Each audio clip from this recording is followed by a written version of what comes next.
Okay, check, check, 1, 2. I'm feeling better. All right. Now where were we? Oh yeah, we were watching how Xbox has fallen apart, and I was watching. I was looking at the sales numbers for Doom: The Dark Ages, and it's not doing very good, is it? All-time peak was 2 months ago, which was like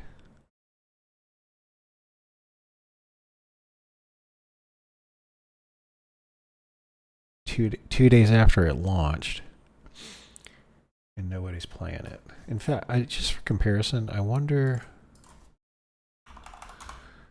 what the Doom 2016 one looks like.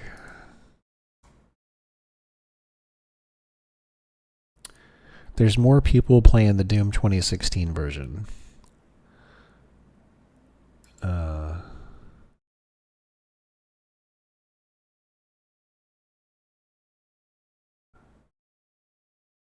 Oh, they put the sales in there too. That's interesting. Now let's check. See how Warframe's doing. Oh look, there's more people.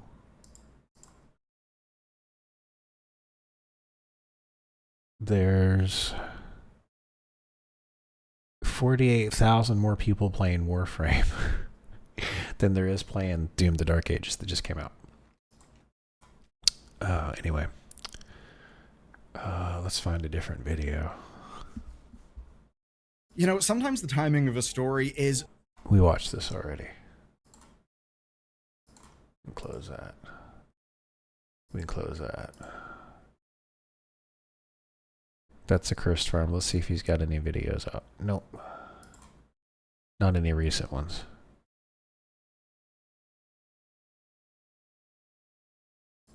Okay.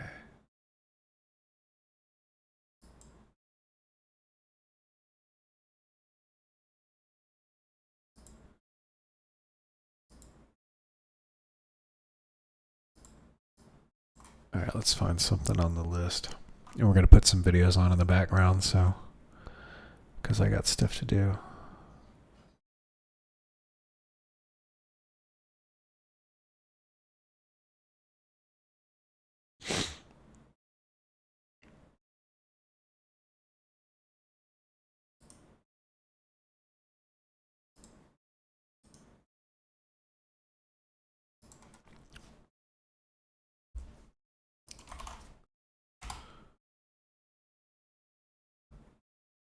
Okay. This is Bellular News, and I'm already 61 subscribed. million views. Let me go ahead and give them a like. There we go. And Bellular News is pretty much my favorite industry news channel. So definitely go check him out. As you can see, I'm already subscribed to him. So let's see here. Hytale announcement trailer for beta sign up screenshot. What was Hytale? Hytale is dead. Staff know who killed it. Let me look at what Hytale was supposed to be.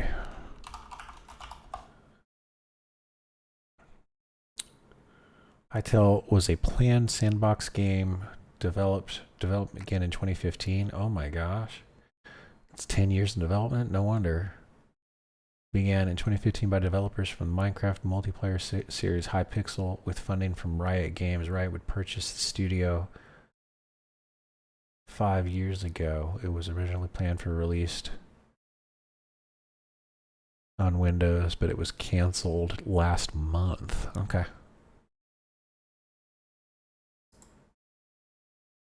Okay, so it looks like a Minecraft kind of thing.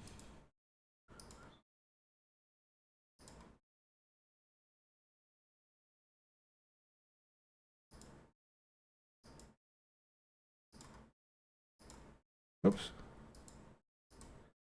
All right, let's watch it. 6 years of waiting, 10 years of development, and summing their posted losses through just 3 of those years, from 2020 to 2023, over $75 million burned. but obviously the real number will be much higher. Of course, by now, Hytale is dead. Angry fans are demanding to know why. They're rightly curious. Ex-devs are leaking an environment of perfect being the enemy of good. Founders are making statements. It's a wild situation, but it is one that now has a glimmer of hope. And that's because ex-staff may be the ones to save Hytale. But I will caution you. We've seen people over the last few days thinking, oh, amazing. Almost as if they expect some early build of it will be available within months. That is not the case. Do not expect that. The chances are slim. Hytale was supposed to be everything in a way. It was a Minecraft competitor for the new generation, vast in scope, unlimited in potential, and perfect as a product to ride the user-generated content wave, and one actually made by its own community. And that's because for years, Hypixel Server had actually grown into a massive server network for Minecraft that was hosting and building loads of different custom games. And by the way, it is actually still going strong. Now, all of that is great, but they found they had a bit of a problem. The problem was Minecraft. It would always limit their potential. They would always only be able to follow. So, in 2016, they began making Hytale. And for Hytale, just think Minecraft Plus. So procedural, voxel generation with creative modes, but designed adventures, deeper combat, RPG mechanics that actually mattered, and all of the mini-game tools that made Hypixel famous. Basically, if you ever wonder why Minecraft development was glacial or were frustrated by Minecraft development, this was the project for you. And my god, did people want it. The 2018 announcement was a dream come true to millions.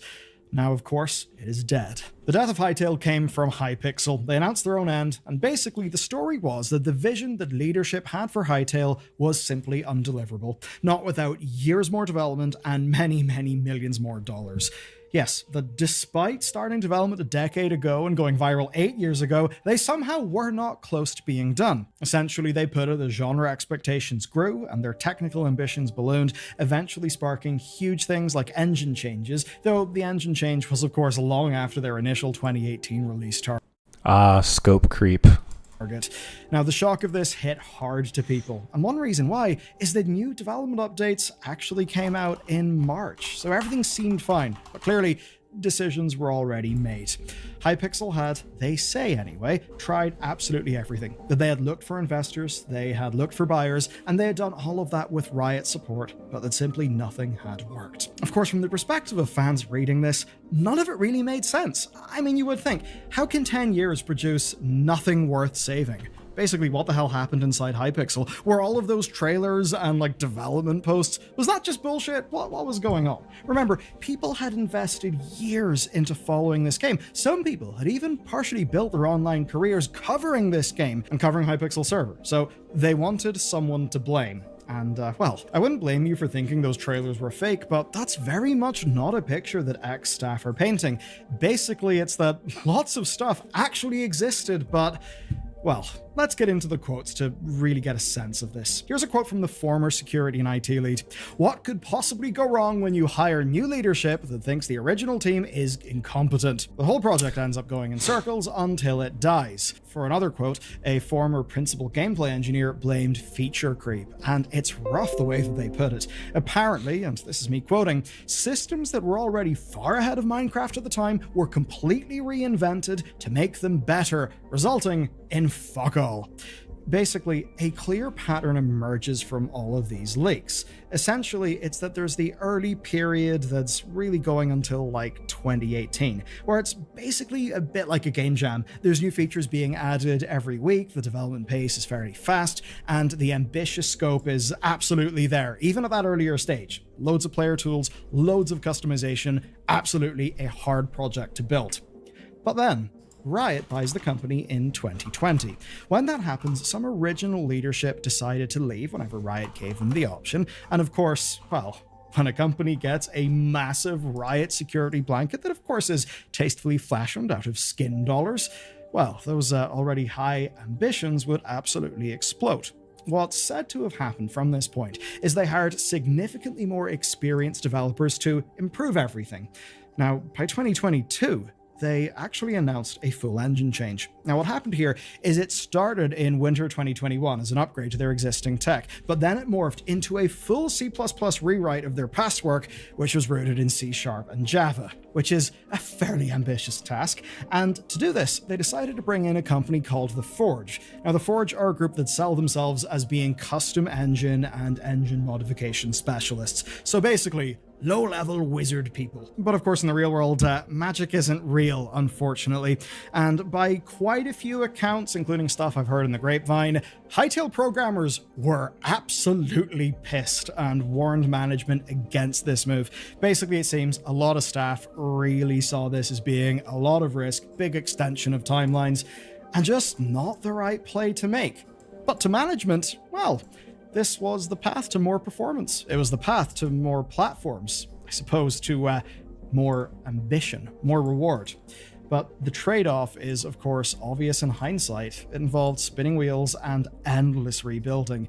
Because, of course, to make a game, you do actually need, the tools to make your game. That sort of thing is hard at the best of times, but obviously it's harder when you're in the middle of an engine rewrite that is, being led by an external company. So, by now, progress on the project was glacial. Staff were leaving in waves, and tension began to grow between the old guard and the new hires, between the original vision and the newer ambitions of this freshly moneyed up company. And to manage all of this, well, what do we get? We got more layers of production, more layers of management. Now, everything paints a picture of bad morale, of slow progress, and of a lot of challenge. Again, engine rebuilds are hard. And this is evidenced in their most recent public update to the game, because in that you see that they are still in the process of rebuilding core game systems. Of course, time costs money, and money was running out. Leadership say they have the right team for the job, but they didn't have the funding that they needed. Now obviously, you look at that and you think, but hang on a second. You're owned by Riot, so obviously it's their fault. The reality, though, I would say is not exactly just that. Almost everyone I've seen is asking the same question, and that's because it's damn obvious. Why not get at least something back from 10 years of work? I mean, it does appear to be insane. And multiple staff do claim that a slimmed-down version could have launched years ago, one that essentially would focus on what Hytale server was known for, which, would have really appealed to their core fans, the people who actually got excited.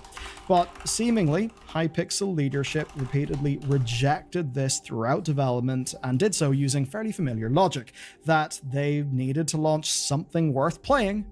Of course, their definition of worth playing really being a very high bar indeed, or just simply not launch at all. Now, you might be thinking, what about Riot Games? Well, Riot isn't necessarily familiar with early access. Their closest model is doing a soft launch of a game in China, and even 2XKO, which is facing criticism of looking unfinished, isn't technically in early access. And this is where a bit of context matters. This is all stemming from an older era of Riot Games. Essentially, they bought the studio during their grand expansion, which, they literally framed as a 5-year plan. History tells us that framing your ambitions in the form of 5-year plans is not always the best thing, and this is absolutely one of those cases. It saw Legends of Runeterra, Valorant, their tabletop games, Arcane, and Riot Forge, all of that in 1 year. So this was all happening, right, when this was a company splurging on expansion, really just swinging for the fences. And based on reports, Hytale was already expensive, to the tune of $350,000 to $450,000 per month before Riot bought them. And remember, things get a hell of a lot more expensive after they get the Riot money. But obviously, no wonder Hypixel wanted that Riot money security.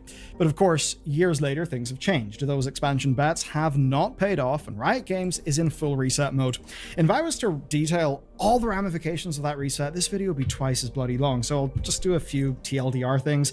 Monetization changes have rocked League of Legends, $350 hyper premium skins that have got people properly pissed off.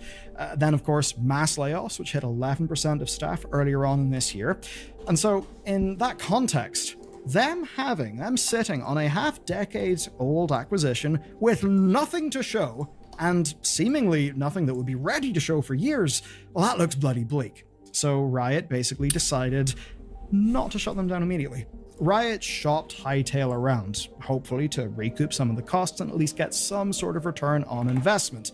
And what an investment it must have been. Let's take a look at Hypixel's posted financials. In 2023, they lost $38 million. 2022 was $17 million, 2021 was $11 million, and 2020 was $8 million. Of course, looking at those numbers, it's pretty obvious that bringing in an external company to rewrite your game engine and all of the development surge that will follow that sure helps explain some of those costs ballooning. And while the framing is of its costs being expected to stabilize in the coming years, it's absolutely a lot of money. Now, the old Riot, the Riot of ambitious 5-year plans that absolutely will succeed because 5-year plans, maybe they would have kept throwing money into that. But modern Riot is not the same Riot, it's got different leadership, and so Riot cut their losses. Now, blaming Riot purely would be easy. Now, absolutely, Riot did make the call here, but ex-staff in this project continually report that Riot was always supportive, always empowering. And while yes, there's he said, she said going on, and there are loads of different personal accounts from the many people who have touched this project over the years, the broad picture, the broad consensus is that basically Hytale leadership were making bad calls. Which does make what I'm about to say just a little bit ironic. That's because the best chance to save Hytale is coming from ex-Hytale leadership. Here's the situation. Hypixel Studios, which of course was owned by Riot and therefore is owned by Tencent because Tencent owns Riot, is shutting down. Everything Hytale stays with its parent companies. But the moment cancellation hit, the creator community exploded. And of course, a hashtag appeared called Save Hytale. It started trending. They wanted something, right? A beta build, private servers, maybe a sale. And into this picture enters Simon. Now, Simon is Hypixel's co-founder, but he's the co-founder who took Riot's option to leave the studio, and he detailed some of its thoughts in one of his posts. Basically, it seems to me that the, I guess, giga-scale, multi-platform, real crazy ambitious version of this project just doesn't seem to be something that he wanted to be around, at least, in respect to it being a hard project. Maybe he didn't feel he had the experience, a whole bunch of stuff. But here's basically what happened, right? He went on to make a post that was talking positively about Noxy. Noxy is the other co-founder and the CEO of Hypixel, the active CEO basically through this process. He suggests that the pressure to deliver a right-level hit was basically too much for the team. And then, after days of talking with devastated fans, he made a decision. He reached out to Riot, and he reached out to try and make some form of deal happen. Now, his pitch is fairly simple here. To perhaps get a relatively quick, not, within weeks, early access release of the game, for it to be PC only and a very much community-rooted development. Now, he wasn't just floating on vibes here, he's also committing $25 million of his own money. Of course, here's one problem. $25 million does not even come close to covering the sorts of losses, the development expenses that were in this game. I mean, it wouldn't cover even last year's losses. And that does mean the development would have to be very, very different indeed. And he also did talk about not necessarily having an up-to-date picture of the game because he had been out of the game for years by that stage. But of course, with him hitting up Riot and talking to people, he obviously would know a lot more by the time he's doing things like talking about putting 25 of his own million into the project. I'd certainly be curious to know what the codebase would actually look like right now. How far into the rewrite are they? What sort of feature regression have they got, with the new codebase compared to the old? There'll be a lot of tricksy stuff. Now, as for the other stuff Simon's doing, well, he actually just funded his own studio last year, and it's one that's full of ex-Hytale devs, so basically, he's got a connection to the project, but he has a very weak connection to the failure of the project, because basically, he doesn't really seem to have been there during the years of, the greatest excesses, and where the worst decisions were seen to be made. Now, obviously, he was there in 2018. And, they didn't exactly ship the game in 2018 like they intended to. But one of the most contentious things, that engine rewrite, which in a way was throwing away a hell of a lot of work, that's the sort of decision that he was not present for. And now what he's basically pitching is it on PC. So I suppose a world where the crazy ambitions didn't happen. So to be clear, it is not likely. You could say a 1% chance. And Simon is very clear in saying that this is not a likely thing. But the situation is right now that for fans, people who have put years of emotional energy into this project, any hope is better than no hope. And what they see is a founder having skin in the game, having more experience than he had when he left the company, having good credibility because he wasn't present for what seems to have actually pissed off the community the most, and I think most importantly, who is actually in discussions with Riot Games. So, I'm not going to tell you that there's a good chance of this happening, but it does seem there are people with influence who do want to make it happen. So let's hope Simon can turn it around. And speaking of turnarounds, and I suppose speaking of unlikely saviors, well, this guy called Pirate Software actually managed to save Stop Killing Video Games, which was in fact the last thing that he wanted to happen. And you can find out about that story in the next video.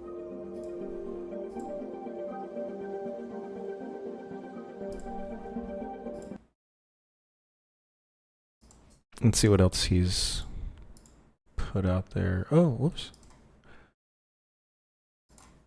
I thought I had a couple of, I already gave that video a like. I thought I had, there we go. We watched that one yesterday, and then we watched that one yesterday too. Okay. So we're caught up on Battler News stuff. Where is the...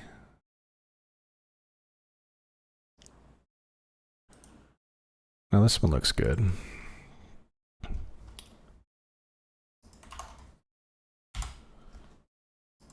Now, oh, this is only a couple minutes long. This is only 6 minutes long. AI coders think they're 20% faster, but they're actually 19% slower. That's funny.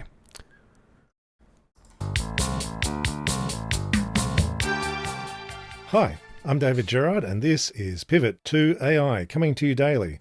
Today, AI coding tools make you slower. So everyone sent this one in today, so I guess I got a study showing that software developers, experienced developers, not newbies, with AI coding tools, they think they're 20% faster, but actually they measure 19% slower. Now, I love that headline a lot. It appeals hard to my personal opinions. So that means we'll need to delve into it. Look closely at what it actually says and how it says it. Don't just love the headline, look at the study. METR.org, Model Evaluation and Threat Research. They say they pronounce it META. They're an AI research charity that looks into the threat of AI agents. Now that sounds a bit AI doomsday cult, and they take funding from the AI doomsday cult organizations. But they're not strident about it, and they like to show they're working. So good, I guess. This study comes out of META's attempts to measure how much you can automate research and development on AI itself using AI. META got 16 experienced open source developers. They paid them. They set the devs to work on their own projects they knew well, on 246 real tasks, real-life bug reports in each project, not synthetic tasks like your typical AI coding benchmark users. The projects are large and they're reasonably popular. They're over 1 million lines of code, averaged 22,000 stars on GitHub. It's real work on real software. So it seems like META's trying hard to measure the right sort of things. Each task, META randomly told the dev to either use an AI helper, in this case Cursor with Claude Code, or nothing to assist them. The developers predicted they'd go 24% faster with AI. After they'd done the work, the developers said they'd done it 20% faster. But measuring it, they'd actually been slowed down by 19%. They thought they were faster, they were actually slower. When the devs use AI, they're spending less time looking for information and writing actual code, and instead they're prompting the AI, they're reviewing the AI, or they're doing nothing while they're waiting for the AI. Even the devs who liked the AI found it was bad at large and complex code bases like these ones, and over half the AI suggestions were not usable. Even the ones they accepted needed a lot of fixing up. The number of people tested in the study was 16. That's a small number, but it's a lot better than the usual AI coding promotion where n equals 1, because it's just one guy saying, I'm so much faster with AI. Trust me, bro. No, I didn't measure it.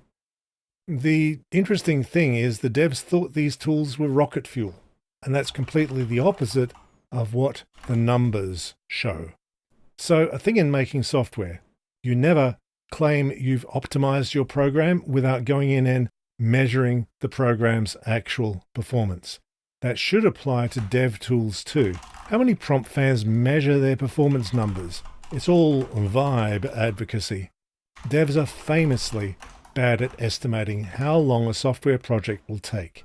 Turns out they're bad at estimating down to the individual bugs. Now, how you feel about your job is important. If an experienced dev enjoys using the AI tab complete and their stuff is still good, I mean, fine, I guess. But if they actually claim a speed up, that's a number they're claiming, and they should show you that number. The prompt fans instantly had a zillion excuses for this study. They're usually, it's so much better with this month's model, like they've said for the last 3 years. They don't provide any numbers. Or they just need to learn Cursor, which is another way of saying it can't be that stupid, you must be prompting it wrong. Or they'll straight up say, you must be prompting it wrong, and they never actually tell you how you'd prompt the magic AI roulette wheel right. If someone's promoting AI for coding, get their numbers. If they don't have numbers, you should consider whether they're sounding a bit like addicts that someone threatened to take their drug away. Thanks for tuning in to Pivot to AI. If you like this episode, Pivot lives on word of mouth. Please forward it to just one other person. Please do hit like, hit subscribe, leave a podcast review, and you can help fund our work here by dropping just $5 into the Patreon linked in the show notes. We also sell t-shirts.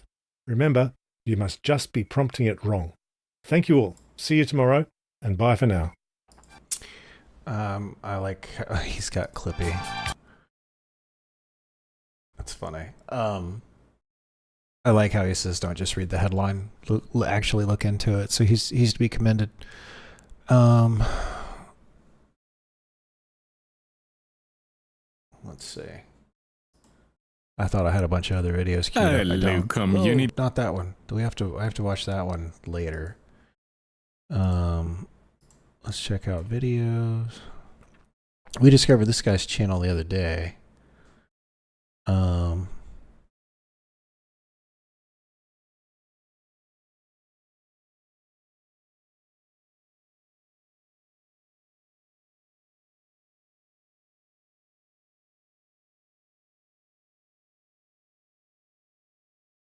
He did a really good job on who killed the DCEU and who killed the Sony Marvel Universe. I'm trying to see if there's anything else.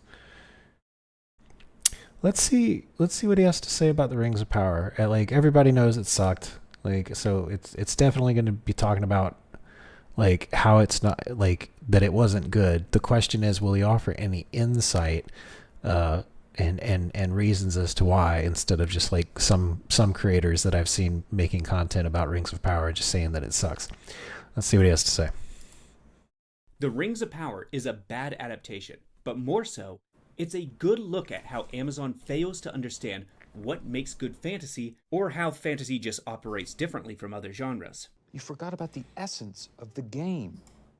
It's about the cones. Well, actually, it's about the world building. Without it, the entire story of Lord of the Rings can and does completely fall apart. And there was nobody better at this stuff than J.R.R. Tolkien, a world-class historian and linguist. After he got done writing The Hobbit, the publishers asked for more, and he came back with an early version of the Silmarillion, a bulky history text that became the backbone of his masterpiece. And does Rings of Power use this rich history as a solid, proven foundation? Of course not. The real joke is Amazon bought the wrong rights for their billion-dollar TV show. They only have the rights to The Hobbit and Lord of the Rings, not any of the books that actually house the Second Age story. So legally, they kinda have to make it all up.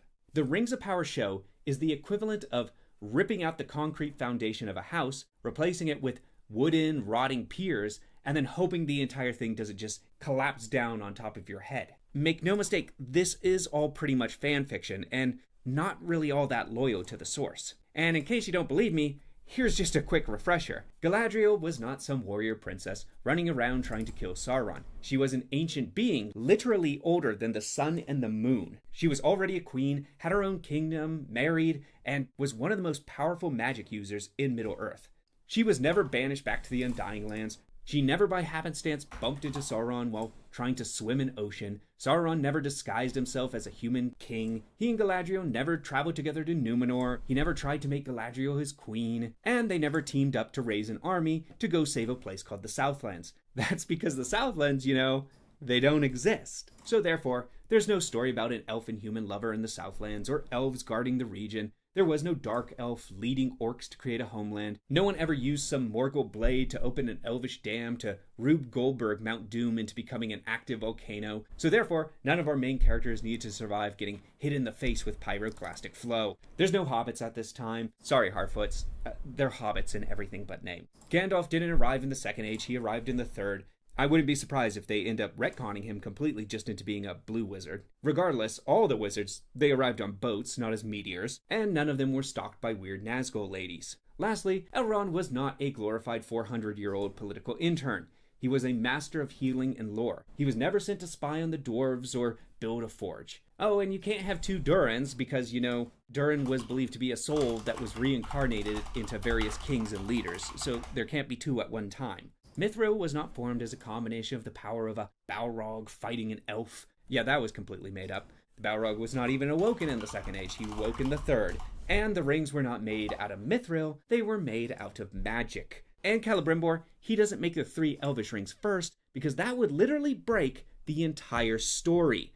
More on that later. So you can see there's far, far, far more things that are different from the source than, are from the text. In fact, pretty much He's already done a better job comparing the original work, like what was available to the company as the source material, than and what they ended up doing in the show than most of the other creators I've already watched. So he clearly knows his stuff when it comes to Tolkien lore. pretty much all you get is some names and locations. But that's not the point. As proved by The Shining, you can butcher the source material and still make something really great, even a classic.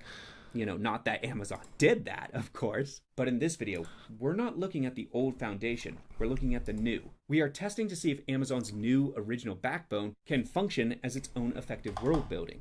Forget all the history you know. Forget the Silmarillion, forget history of Middle-earth, or even the books. The only thing we'll keep is Peter Jackson's films. Rings of Power, it's technically a different franchise owned by a different company. But Amazon really wanted to pretend that it was one of the cool kids. With callbacks to lines, designs, and imagery, they even got Howard Shore back for the main theme. So we'll give it to him. It will come back to bite him in the end, because a fresh take actually may have benefited them. Let's get into this thing. We open on a flashback, the fall of the Two Trees and the war with Morgoth. Most of this, it's pretty good, and it's actually pretty accurate to the source. Now, it's abridged, I'll give you that, but it does basically hit all the broad strokes.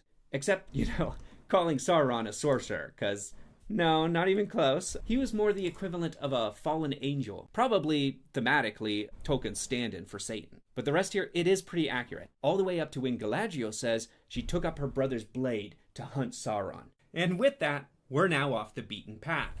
I still question using Galadriel as the main character. She's, again, older than the sun and the moon. That's pretty hard to relate to as a POV character.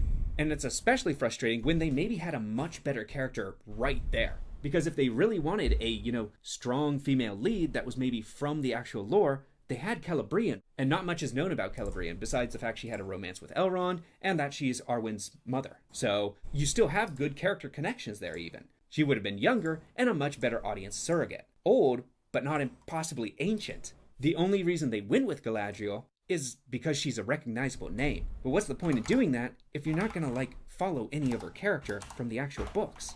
And the Second Age, if you read it, it's basically all history text. And maybe they should have approached this material like historical fiction. They needed someone like a Uhtred of Bebbanburg from The Last Kingdom. Somebody to ground this story while keeping respect for the history, at least to an extent. At least then, you have a character who's separate from the events, so you can do your own thing with them. Instead, they kind of mind-bogglingly chose Galadriel, who's a symbol of really classic feminine strength, and they just turned her into a sword and sandals, just Xena ripoff. But Galadriel, she peeves her co-workers while investigating a frozen fortress, where we see Sauron's crest cut into a table and into flesh. We later learn that this is the map of Mordor, currently called the Southlands. Why was Sauron carving this into people?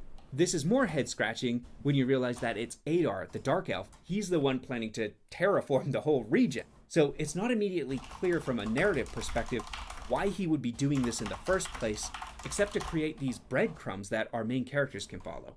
Galadriel is ordered to return home by Gil-galad, the king, who I guess is sick of her running around trying to convince everyone that there's an immortal demon angel who isn't really dead. I guess. One of those things. Such a buzzkill, right? She goes along with it right up into the last minute, where she jumps off the boat and is left adrift in the middle of the ocean. Now what? She's very confident in herself, though, because she immediately starts to breaststroke for shore. And who, by coincidence, does she bump into? I'm a little like the reason she like this is where I already lost faith with the Rings of Power, because like she gets to the, so if you, I'm only going to explain this to people that if you know your Tolkien lore, you're about to get what I'm going to say. If you don't know your Tolkien lore, this is going to make a lick of sense. she's traveling on a ship to the shores of Valinor, and then when she finally sees the light of the light of Valinor, basically, she recoils in horror and dives off the boat. And it's just like that's not what elves do. The ocean. Now what? She's very confident in herself, though, because she immediately starts to breaststroke for shore. And who, by coincidence, does she bump into? Well, Sauron, of course. The very person she has spent a millennium looking for. In the middle of the ocean. What luck. This is a little ludicrous. I'd like to argue that this somehow was all part of Sauron's devious plan, but no. This was not some part of a grand design. It's just the writers trying to shoehorn in a bad mystery, like, who is Sauron? And it thinks that people will keep coming back to find that answer, even if the answer is as obvious as, hi, I'm Halbrand. I knew from, hi, I'm Matt. In the Southlands, we learn the people there used to follow Morgoth. As a result, it's now under occupation from the elves, who have decided now is the best time to pack up. Right when cattle's milk is turning black, and orcs are spotted for the first time in forever. Quite the timing, couldn't have done it better.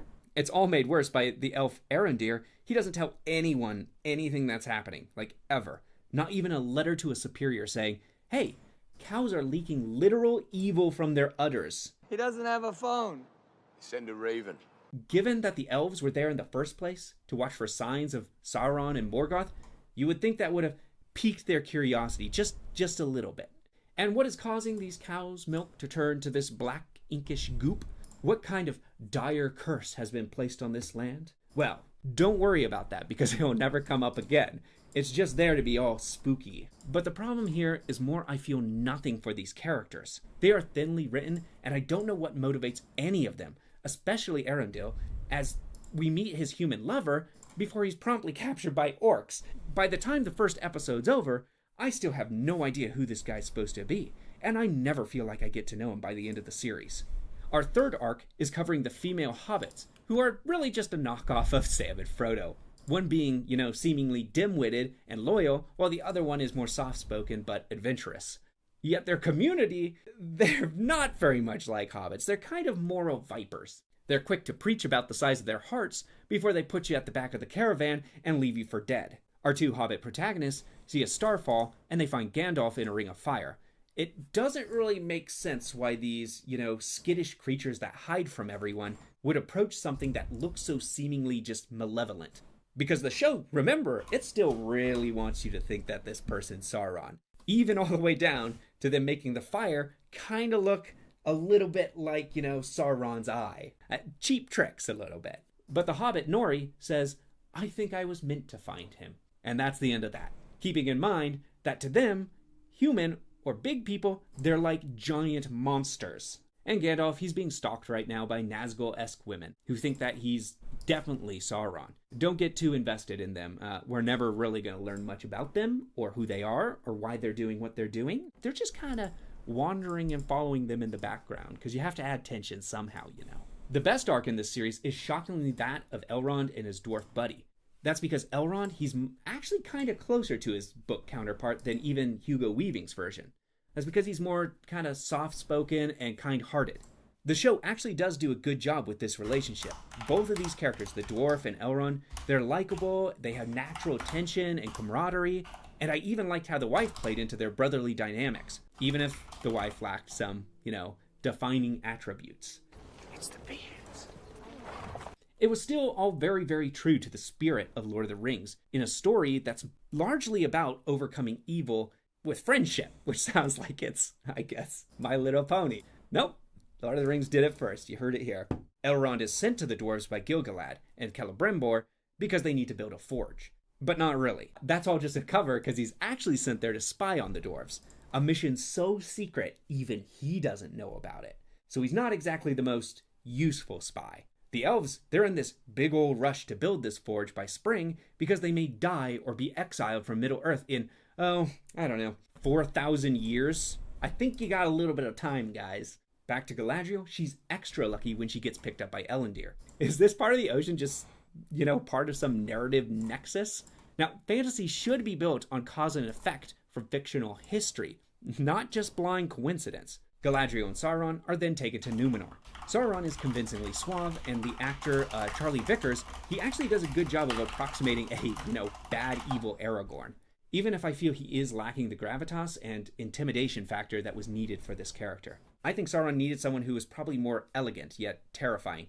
Lee Pace, he actually would have been great in this role if he hadn't, already been cast as Thranduil.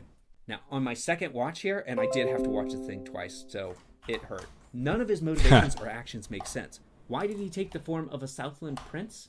Or why did he have that crest? Was that deliberate planning, or just another piece of just coincidence? Well, in season 2, it's indeed revealed that this is all just one big coincidence. Dumb luck that he met an old man with the crest, bad luck that he ended up bested by a fish, and blind luck that he found Galadriel just floating in the ocean. And before anyone says he was there because he wanted to go to Numenor. Okay, why? What does it accomplish for Sauron to raise an army to conquer a useless piece of land and become king of a bunch of useless farmers? It's made clear multiple times he does not want to go to the Southland. You can take over the coffee industry. I don't want to do this. Keep me out of it. Speaking of plans that make no sense, we have Arendil, who's proved to be too dangerous of a prisoner. So the orcs, naturally bring him right to their leader. The closer we are to danger, the further we are from harm. And the Dark Elf, he has this grand, convoluted plan to try and give the orcs a real home. And his plan, it involves activating Mount Doom by using a Morgul blade as a key to a dam. What madman engineered this stupidity? Who would make a sword as some sort of water release lever? And what are the odds here that a kid just happens to find the sword a day earlier? What exactly was Adar's plan if he didn't find this very specific missing blade? Was he going to wander around for centuries until he did? Lucky him, I guess. And that word, luck, it feels like I'm saying it a lot here, and I feel like I'm going to have to keep saying it. Adar releases Arendil and tells him to tell everyone what he's doing. Again, how does this help his plan to discreetly find the blade? Doesn't this perhaps increase the chance of some resistance being formed against him? Or, I don't know, the elf guards in the area finding out and raising an army against him? Yeah, it does do all that. In fact, that's exactly what happens. On Numenor, Galadriel does her best impression of an insufferable, privileged brat. Now, I'm not going to be like everyone else and just heap a bunch of blame on the actress. She's doing the best she can with this stuff, okay? It's hard to make this stuff work, especially when a lot of the language sounds like middle schoolers who are just like at a Renaissance festival. But at the same time, the writing here is just not doing her any favors. Because you'd think that since, I don't know, the beginning of recorded time, she would have learned at least a little bit of tact. Elendil is promoted by his queen for bringing the elf to Numenor, despite no one actually really wanting her there. Now in the show, Numenor is created by the elves and gifted to the humans. But now they hate them because they are scared that they're going to take their gerbs. In the original, Numenor was largely elf-friendly until Sauron turned them against the elves for their immortality. They hated them because, they were going to die, and elves, they were going to potentially live forever. There was jealousy there, and that's significantly more compelling. But why do that when you can shoehorn in a lazy critique on American border policies? Yeah, that should be nice and timeless. Around this time, we learn the queen is not the queen, but actually more, I guess, the regent? And the queen, she's having these visions of Numenor drowned in the sea, and they're granted to her by the Palantir. But then we're introduced to Isildur. Isildur! Or as the sea likes to say it, Isildur! Can I just ask, who the hell is talking?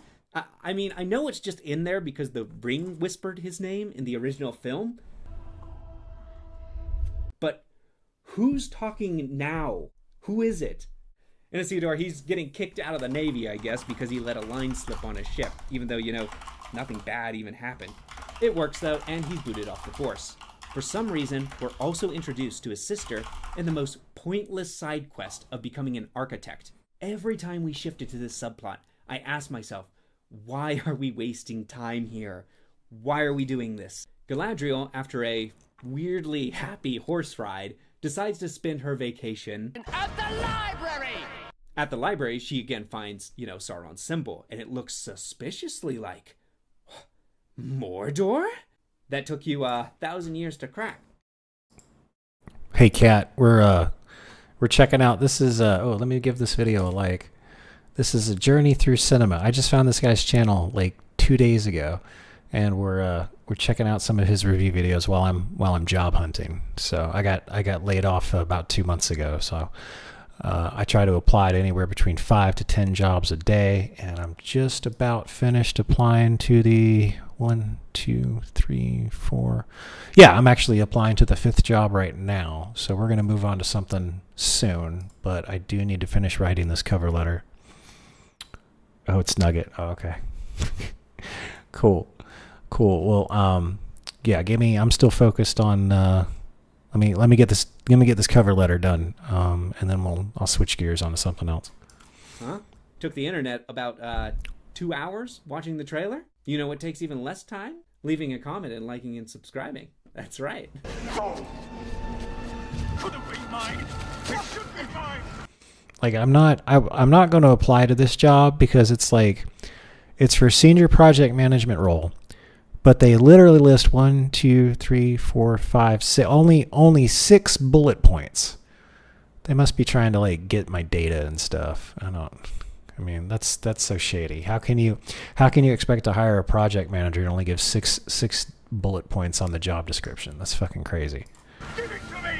Anyways, from this, information, Galadriel extrapolates that now the Southlands are going to somehow become the new kingdom of Sauron. An assumption based on basically nothing. He's been carving this symbol into people for thousands of years, but apparently this now is a sign, just a sign, that he's going to be invading in tomorrow. Just by happenstance, though, she's right. So again, lucky her for basing this off absolutely nothing.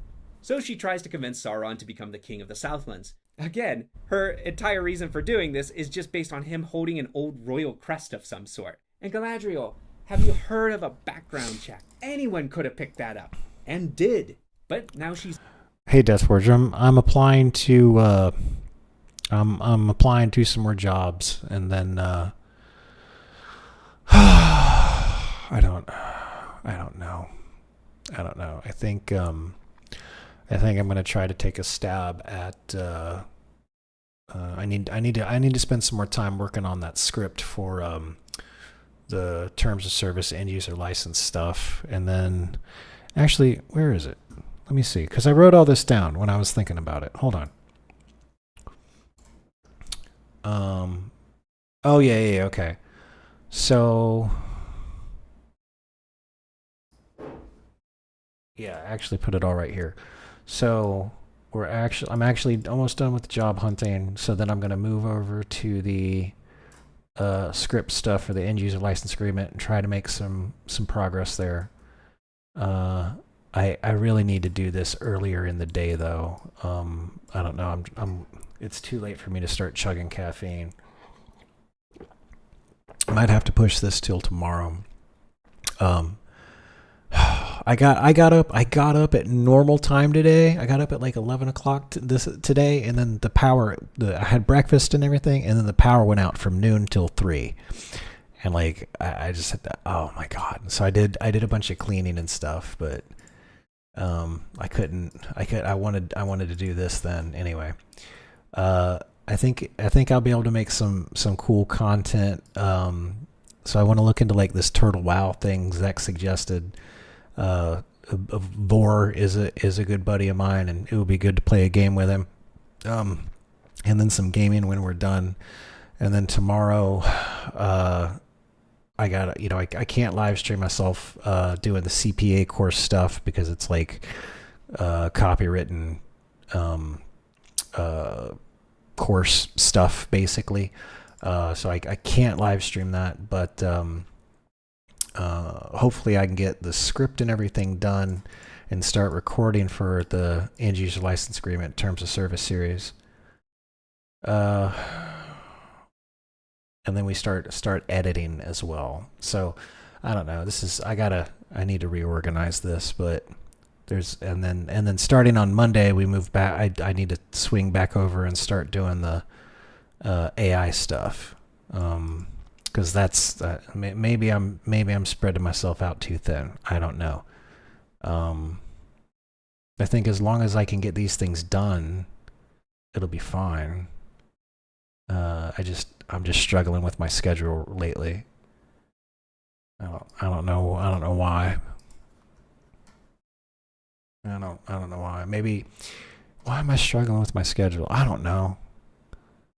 My schedule got all screwed up after playing Helldivers that one time, and I just maybe I just need to move over to a night schedule. Yeah, because if I started drinking caffeine right now, I'd be ready to start writing that script again in about 30 minutes to an hour. But then, of course, if I start drinking caffeine at 10 p.m., I'm going to be up until like 5 a.m. So I don't know. Let me think about it. It's my problem. It's my problem. I got to figure it out. He's just fully committed to raising an army for him. And her acting erratic, it is part of her character development in this show. At least I think it is. I hope so. But still, she just... Oh, I wish I can't. I wish I could sleep after having... If I have caffeine, no, you better be up for the next 6 hours. What I need to do, actually, I did get a lot of rest today. So I think what I'll do is I'll go to bed normal time, and instead of getting up like around 10 or 11, I'll just get up at like 6 in the morning. And that actually works because that's right when the sun comes up here in Puerto Rico. And typically when the sun is up, I'm up. Unless I have my night mask on. What's that? Oh, that was the alarm in case I fell asleep because my stomach was upset today. Okay. No, I think that's what I'm going to do. I think I'll finish applying for jobs. We'll just kick it today because it's just been an off day for me. And then tomorrow, and then I'll go to bed normal time, and I'll get up earlier than fucking 10 o'clock tomorrow. I'll get up at like 6 a.m. tomorrow, and I'll start my day then.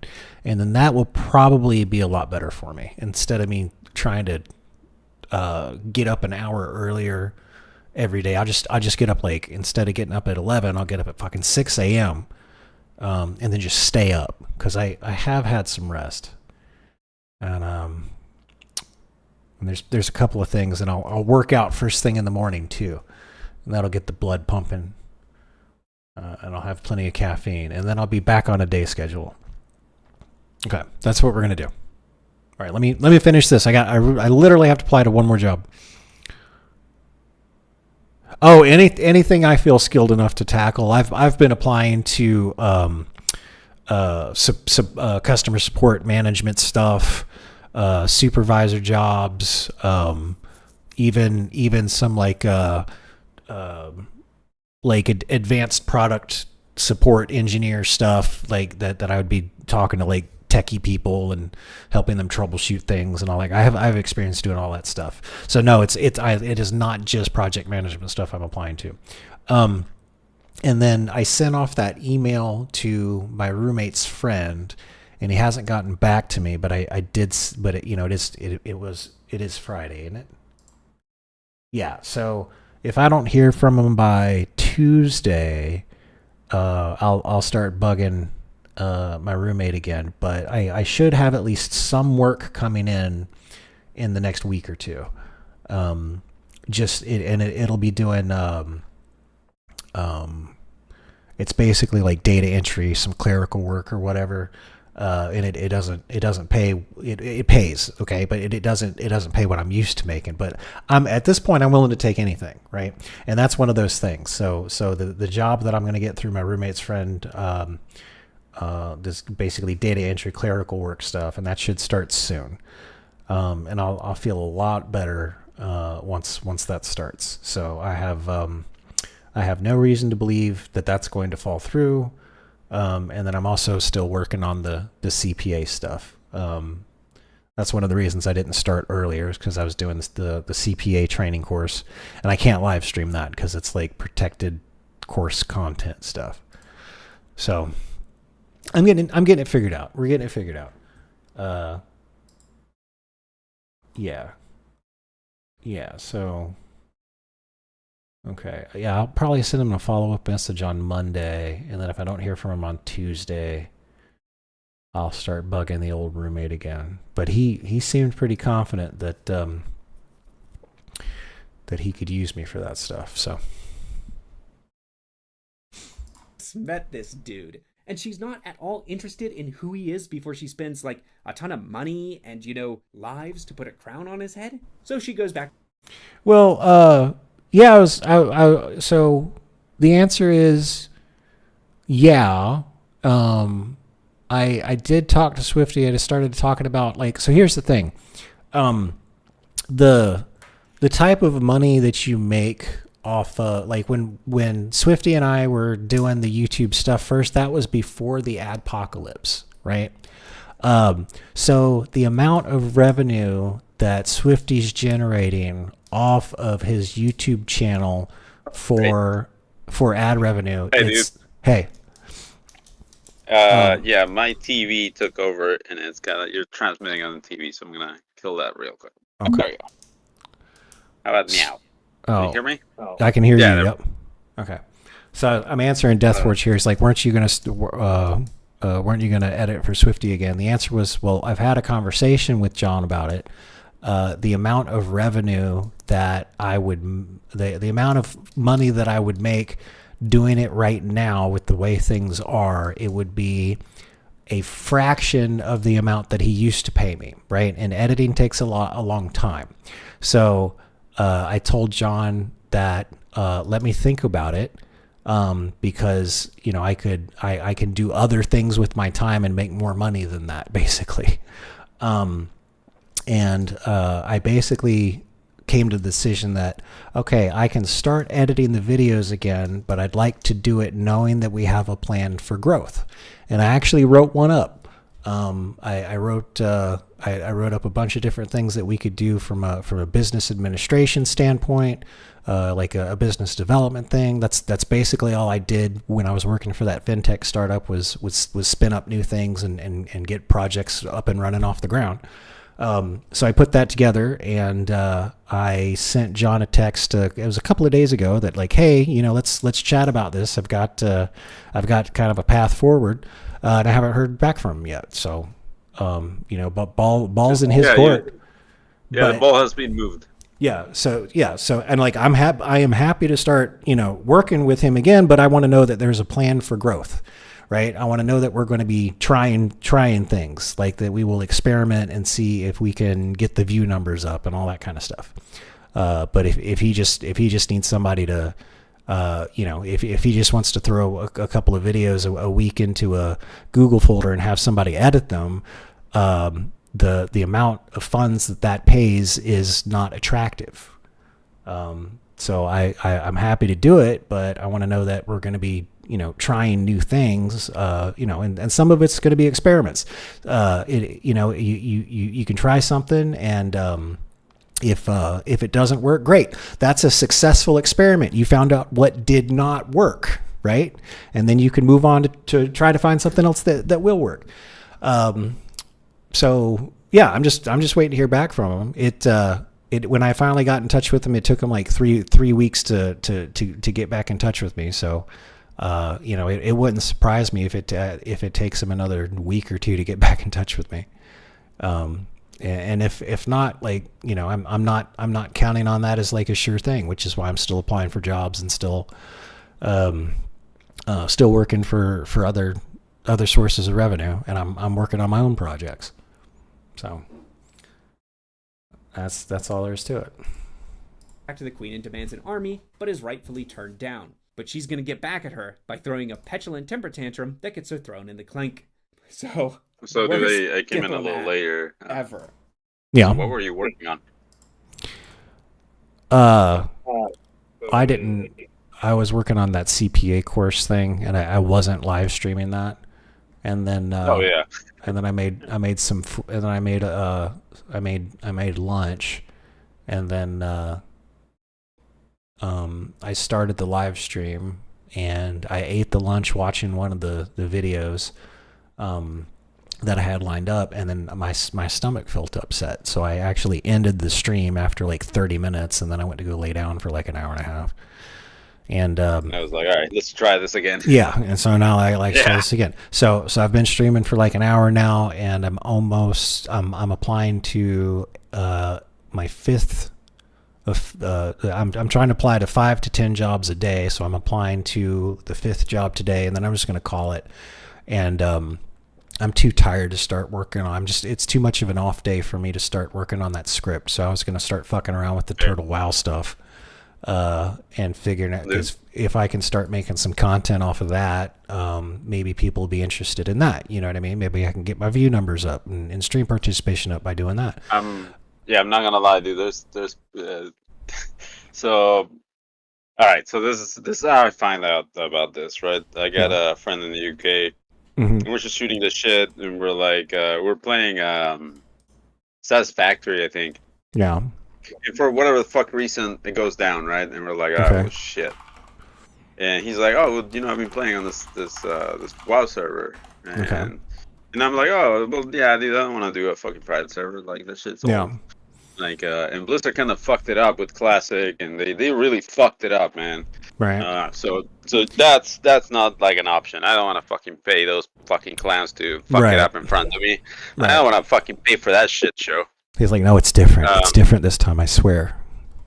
Yeah, no, Blizzard is like full of incompetent assholes that, like the OGs have left. They left the company in like fucking 2008, right? Oh yeah, and, no, that's the thing. Like, just to take a quick segue, I think like the entire gaming community could do a lot of a better job of themselves if we started talking about development teams and companies as if we talked about sports teams. Because if I told you the Dallas Cowboys of '93, you know that's the team that won 3 Super Bowls in a row. And then and then you know that the Dallas Cowboys of '94 was a completely different team because all those guys got traded off to make more money elsewhere, right? So you need to be able to start talking about, like, that's one of the problems with the gaming community is like, oh, Blizzard's releasing this. It's not Blizzard anymore. People make up those companies. Those people don't work there anymore, right? It's not the same company. They just have a name. They're wearing skin suits of like profitable, great companies that did great things in the past. Yeah. Like, shit, dude, I don't have a fucking webcam. Otherwise, you'd see me holding up my DeWalt fucking drill. And it's the same story, dude. Like, so. Like, all right, so let's say it's not Blizzard, it's Company A, and Company A makes product B. Right. And product B is what I really like, and I really like product B from DeWalt. It was like the impact drill. Sure. Really fucking liked it. We had, so the gears were metal, and like it made it really sturdy, really strong. You could just go at it, and you burn out the little motor on it, and then you go and give DeWalt another $200 because it's such a good product. Right. It was not an issue. Right. But at some point, right, and shitification happened. The world lost some other like core engineering team, like they got bought out right after that, and then you had plastic gears in those things. Motherfucker. Yeah, I used to go to this guy's YouTube channel. He would take that shit apart and look for that crap. Plastic gears and plastic screws and shit, yeah. And it's like, dude, like really? I like this thing and you're still asking for $200 from me? Like no, I'm just not gonna do it.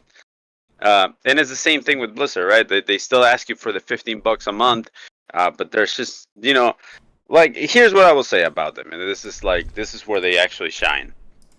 Raid content and WoW is legit. Like the little, you know, like the choreographed fights, all that stuff. Awesome, Right. dude. Like great.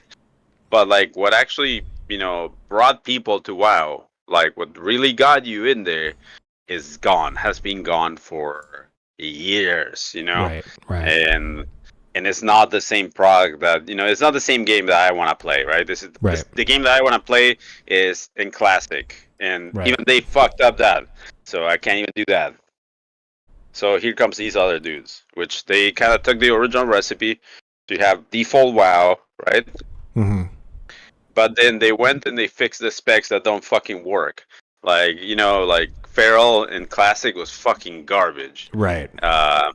Red Paladins were kind of okay, but like, come on, like it was half broken. Shit was like you were working with bugs to like. Oh no, like, seal a command into, like, I remember. fucking No, I remember hearing about like there was that one they had that one skill for a while where it like would absorb damage and then they could hit people with that damage, but it would only proc like once in a blue moon or something. Yeah, but you could have a level 1 rogue crit you in the back, you know, with like and then go take out Kazakh with one shot. I remember that like shit. they didn't fucking look at those mechanics in deep, right? They were just kind of like, all right, get this fucking thing out, and we'll fix them later, you know.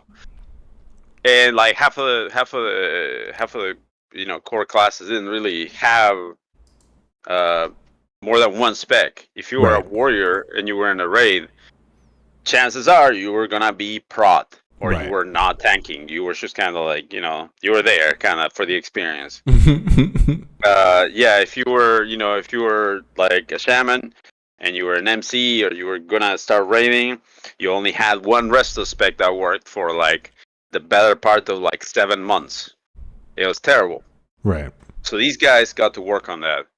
And pretty much all the classes, all the specs work. It's vanilla WoW, but you have druid tanks, you have paladin tanks, you have warrior tanks, and they're competitive. Meaning that, you know, like you don't have all the TBC tools, so it's a little boring for the druid, but you're functional. You're able to do the same gig. You can be the main tank, no matter what. And that fixed a lot of issues, right? Yeah. Because like that was one of the core issues of you know, any sort of progression that you had to do back in the days. You lost your main tank, which was a warrior. Right. You had to re-gear another motherfucker and a bunch of like, you know, and a bunch of gear that's not easy to get because that's the dude that has to take the hit. So you're kind of fucked. Right. But now you have, you know, backups. You have other tanks. So what if your main dude quits? Doesn't matter. You have this other paladin that can tank. You have this druid that can tank. You got this other warrior that can tank. It sounds like some people that suffered under that old system gained access to developer tools and started fixing shit. Yeah. Okay. And you remember I used to like put together some of those raids, and like my fucking asshole friends were like together in those, and you had to gather fucking 40 fucking people. Who the fuck knows 40 people? Sorry. Who knows 40 people that they're like, yeah, these dudes are my dudes. No, you're forced to like interact with all these people, right? And that was good in a way, but at the same time, 40 was a bit too much. Yeah, you were basically a manager of like a small company, and you were paying people in loot. Dude, I had 2 websites. I wrote programs. I wrote like cron jobs on those websites to interact with those programs. Like it was like a legit side gig, dude. Right. And like these dudes started taking all that stuff out. Essentially, and the other thing they allowed, it's kind of game breaking, because it's the classic raids, but you get to have both paladins and shamans in your team. They allow cross faction, you know, grouping. Right. So you're an orc, you can shake hands with a human, no problem, as long as you're doing PvE content. Right. Once you get into the battlegrounds, and I think they got some sort of arena system. I'm not too sure. It I looked spawned like in one of those, and I had an arena fight, and I was like, "What the fuck?" It looked like they did. It looked like they also have like some capital city PvP. Like if you want to be undead and go to Stormwind and start ganking bitches, you can. But you'll be flagged, and people can get points off of you for defending the city or something. So, Yeah. okay, let's try that. Let's try it out. Yeah. So they did like a mixed system basically for their thing. Yeah. And it's working out way better than the original rule set. Yeah, it seems different enough to actually like make some good content to like rediscover that it seems like there's enough there to try to rediscover like that WoW feeling without all of the headaches from yesteryear. Yeah, like okay, so like an asshole, I'm playing the same thing again, playing another fucking warrior, right? And I'm tanking again, right? But I didn't know I had choices, right? I didn't know I had choices. I just rolled this warrior, and I was like, all right, awesome. And then I go to my first fucking like UVRS, right? And it's I'm in UVRS, and there's a druid, and the druid goes into bear, and I'm like, dude, that is so cool. All right, it sucked to tank as a bear back then because I played a druid. Right. And I was like, all right, this is gonna suck. Let me help him on this, and that.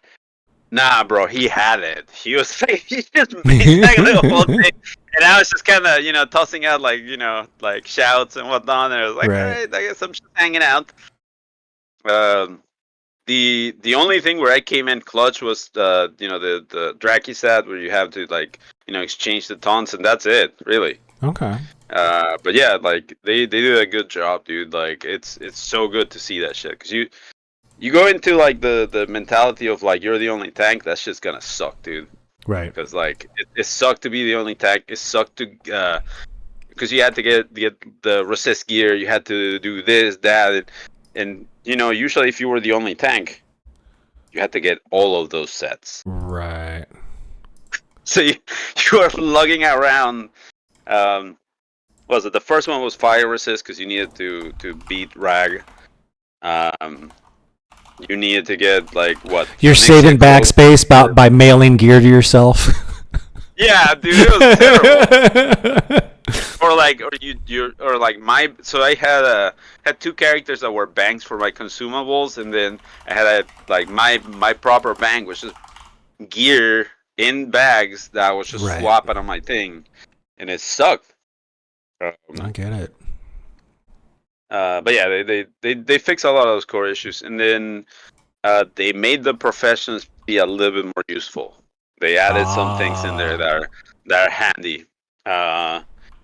And the other core mechanic they changed, and this is one that is more for fun than anything else. Yeah. They changed how Wind Fury works. Okay. So other people didn't have a bad day. So other people don't have a bad day. The motherfucker doesn't show up and crits you for 9,000 life when you have 2K. So that's not a thing that happens so often, right? It can still happen, mind you. But they changed how it works, right? Now instead of being like a direct weapon enchantment, it's like an area buff for the shaman. So if you're around the shaman, you're getting it. Oh, and that's for nice. Spread the love around a little, yeah. Yeah, so you're spreading the love around, and it works like OG Wind Fury does. You hit hard, you hit fast, and every time you hit, you get rage. So I'm a huge fan. I'm a huge fan of this. It's perfect. They changed Druid, and Druid gets like more of the tools that they had in TBC, where they were more functional. They changed Mage. Mage has a lot more options. It's just some asshole throwing shit. There's some specs that are even super like kind of you toss out the procs, right? And the procs make you like do side damage that you don't even have to interact with anything. It just kind of happens. You're casting some other shit, and while that's casting, you can initiate like a regular cast. Right. And dude, that adds so much to like having that little power fantasy of being like a mage, where you Right. are just literally a glass cannon unloading, and it feels that way. And it's like, dude, like, yeah, that's how it should be. That's right. Um, Yeah, I'm on the fence of whether I'm going to roll a mage or if I'm just gonna roll a priest, because I won't have any problems getting in a party as a priest. oh, dude. Hang on. Because I've seen Priest live, right? Okay. So I've seen I got a couple friends that actually play that shit. So Shadow is Shadow. You know, it's like you blow shit up like you're in Shadow form. Cool. Right. Holy Spec has a Holy Smite spec. That hang on, and then there's there's a spec where you choose a champion, right? You choose a champion, you give them a buff, and as you heal that champion, you gain buffs and they gain buffs, and as they fucking crit or they block something, you gain resources. So and it's like this whole like it's like ultimate this synergy, right? ultimate bro tag team. Yeah, you're just like you're like right there. Right. And then there's that smite spec, right? In which you're like literally just doing damage with holy spells. And like, you know how many undead there are in this game? Yes. You know how fast you level when you do that? It's ridiculous. That's awesome. And well, you know, and obviously they have like the pure healing spec, and you know, you're just, right. You literally shine on that. And they made some changes to the way that the live. So like light well is actually useful. You can put it down, people click it, and it doesn't get, you know, it's not shit. Right. It's not a waste of talents. All your gear benefits that light well. That's awesome. like how it should have been. It's worth the shit. Yeah. Yeah. Let's see who. Well, oh yeah, this is a big one. Okay. Do you remember what survival was for hunters? No. What okay. What was it? So the hunter class was, you know, had some you had like, you know, the I guess like the archetypes. And one of them was Rexar. And Rexar has his gigantic bear, and it's just 2 axes. The dude does not carry a gun or a bow. Right. And that was supposed to be an archetype of hunter. Okay. And they never really kind of got around to doing that. Okay. Until, like, no way range. later in the game. No range dual wield. Yeah. Right. Yeah, it was just, you dual wield, and you it was based on avoidance, and you just did a lot of damage based on that. And they never really kind of got around to like fully conceptual like that, but it was there. It was almost there because you had Raptor Strike, you had some other stuff, Mongoose Strike, and then they took that shit out of the game, right? Right. Well, these guys went back and they were just like, hey, this was all here and it kind of makes sense. So let's just throw it together. And they made the Melee Hunter. Oh, all that And shit was the just Melee Hunter- commented out. It was just commented out. Yeah. So like, oh look, there's code here. Let's use. And they just finished the game. That's fucking great. They grabbed like all this stuff that made sense for, you know, for that class, and they, because you had Aspect of the Monkey, which was like a dodging spec that was meant to be like for you to fight in melee. You had dual wielding, you had a bunch of strikes that were like on melee. Are some of the crazy vanilla items in there? Like what was it called? The Mail of Invulnerability. Remember that shit in vanilla? It would proc. It's still there. Oh yeah. That's the fucking item right there, man. I remember they took that shit out of the game. But that's what made vanilla great. There was all this weird shit in it, you know. Yeah, and there's a lot of those interactions. Actually, there's a lot of that. Like, so if I start playing, I might be able to come up with some clever usage of game mechanics. Is what you're saying? Oh yeah. There's a lot of so they put out a lot of love for like casters. Because remember, like in vanilla, your only like proc system was like, if you were a Shadow Priest and you were proccing that stupid stun, right? Or if you were doing fire spec. Yeah, the one proc that you got as a fire mage in vanilla was to like maybe stun somebody once in a while. Yeah. Yeah, and it was random too. Right? Yeah. Yeah.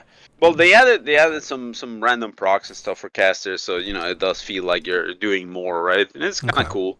And it, you know, overall it averages out to, you know, it's just a little bit more damage. It's not a big deal. Right.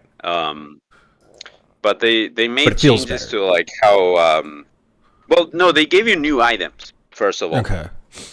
So like across the board, if you're a caster, you should get new items, and the new items have new properties, and they're pretty fucking good because like you have, you know, the X amount of your mana continues regenerating while you cast, and it'll come in 5, 10, 15% in gear.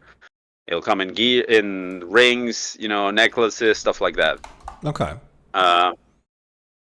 There's direct effects that affect magic and make it proc and do other stuff. There's a bunch of trinkets with procs for magic, so you can do procs out of your spells. Okay. And it's, you know, you get like accelerations, haste, you get you know, extra spell damage, you get extra crit. This choice, right? On top of that, there's some of those procs that came from weapons. If you have the weapon, right? There's one that if you do, I think it's 75 elemental damage. It rolls for a chance to take away 250 health from you, but also give 250. What is it? Fucking some sort of specific damage. I think it's fire damage. Yeah. To whoever you attack. It's a weapon, right? So Okay. it's a weapon proc that works with your spells. Okay. And they added a bunch of that shit. There's a whole bunch of new raid gear that's meant to round up how the gear works for different specs, different gameplay styles, if you will. Because if you're a druid, the default set is kind of like, well, it's kind of bullshit. It's all over the place. Well, you can go to the ghost in BRD, right? There's some ghost in the middle of BRD where you get the quest for the key for BRD, right? Well, you go there and you exchange your shit, right? So if you have let's say you're a shaman, all right? Because that's one of the ones that's all over. You're a shaman. Your first piece of gear drops. It's healing gear. You're not healing. You're tanking. You need defense, and you need armor, and you need all the defense stats that you can get. Right. So you grab your gear. You go to the middle of BRD. There's the ghost. You talk to them, and they will exchange your default healing gear for either the damage set, which will be a tier set, tier 1 damage spec. There you go. You equip it, you get damage bonuses. It used to be that there was only one, tier set, and that's what you got to do. If your tier set had defense, you were tanking. Cool. But it was like, whatever Blizzard gave you, that's what you get. Yeah, it was always amazing to me, like how much money a month they were making and how little updates we actually got. Yeah. Oh yeah, it was just dude, it was brutal. It's like you guys have hundreds of thousands of people paying you $12 a month, and it takes you fucking 3 months to release patch notes. Like, yeah, dude. No, dude. Wait, do you play on release or no? Yeah, I played on release. Yep. On November. Okay, so they release it, or Blizzard releases the servers on November. Yeah, I remember getting 2 months of credit. And I couldn't even play the game for a month or two, and they were like, here's 10 levels of boosted XP. Like they gave us a bunch of shit. I remember. Yeah, they kept giving everyone time or whatever. Yeah, because they had to. They just keep fucking it up. But yeah, no, this is this is the other end, right? This is hyper polished. They grab the WoW as it was. And they were like, all right, where does it need some elbow grease? And they started, getting to work on it. The other big thing that they did that was great is there's a bunch of leveling that has kind of grind zones where you just kind of have to fuck off and go find some humanoids and go murder them until you're at the right level to continue questing. Oh, I remember. I remember getting I remember getting some Adderall just to get through it. So they changed that, right? And now you can level. You can quest from 1 to 60, no issue. But if you're an old fucking grizzled veteran like me, you can still go out to I don't know, like for me it was Ashara. You go to Ashara, you find those weak elves, and you just murder them until you're 60. It was always my favorite way to get to 60. Just one of my here's how bad it was. Here's how original things were with World of Warcraft. I remember one of my friends was a night elf, so I went to go do some quests over with them in whatever that area was, and then I kept doing quests and things like that, and I probably got another 10 levels, and one of my other friends was like, "Why don't you have this level of spell?" And I'm like, "Well, I couldn't find the mage trainer. There were no mage trainers over on wherever the Dark Elf area was originally."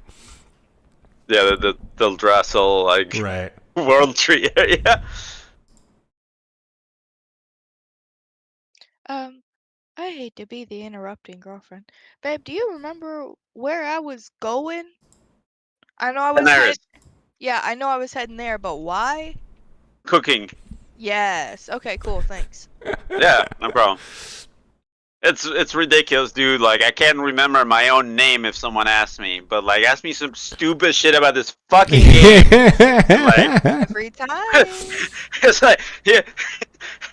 it's Active Recall starts, my brain twitches a little bit. Yes, right. I've got the answer. Christ. I gotta remind this man to take his fucking vitamins every day, but he remembers what I was doing last time I played World of Warcraft how many months ago? It was a few months ago, yeah, it's ridiculous. Yeah, it was a few months. It's all good. All right, it's now. Okay, because I can't remember that, but I can remember the vitamins, so it works. Yeah, that works for me at least. Okay, there we go. Download. I definitely benefit. And have you seen much of this? Have you seen the character creation, the races, all that stuff? No, I'm downloading the launcher right now.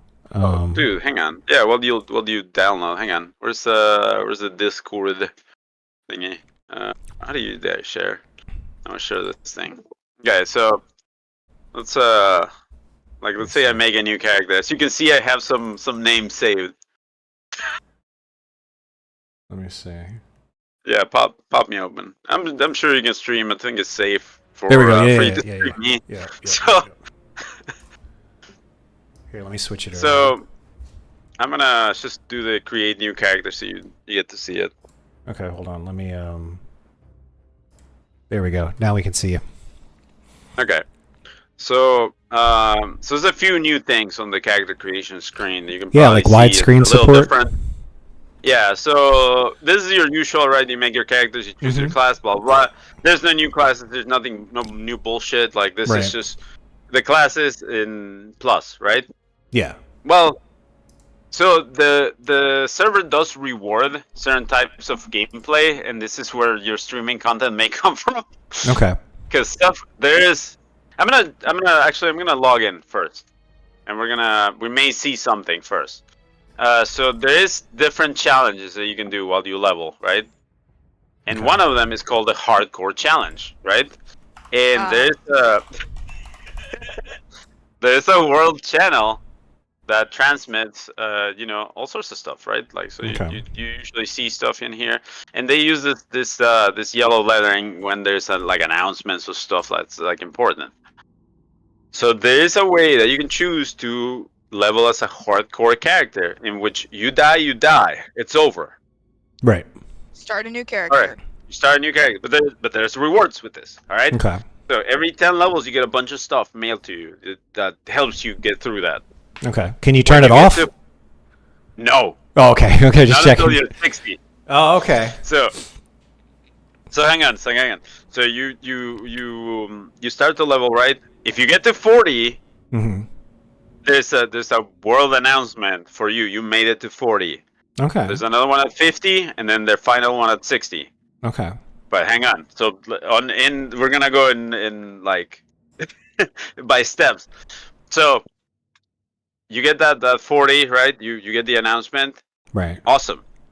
you know, you get to 50, you get the announcement. Awesome. There's another type of announcement. If you die after 40, it is announced what killed you and where, and at what level you were.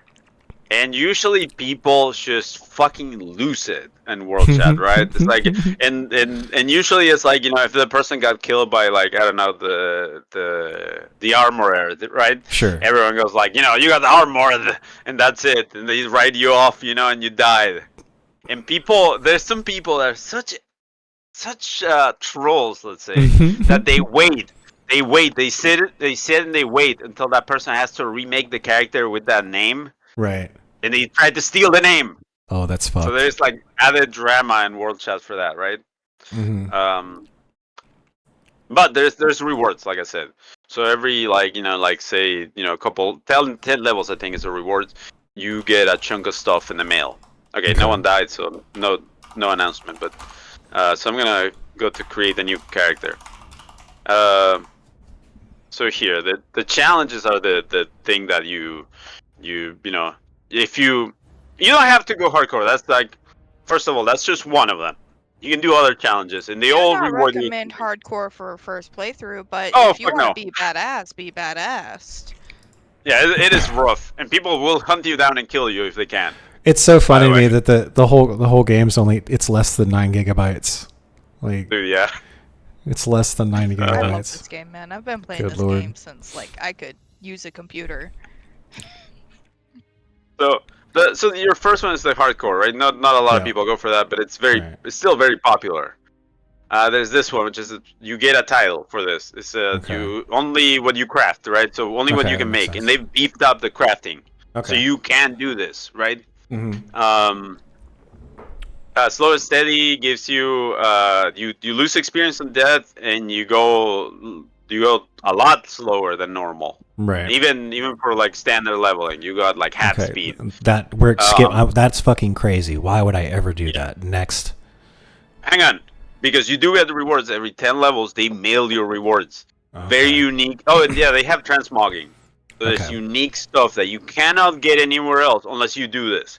And it marks you as a very unique status player.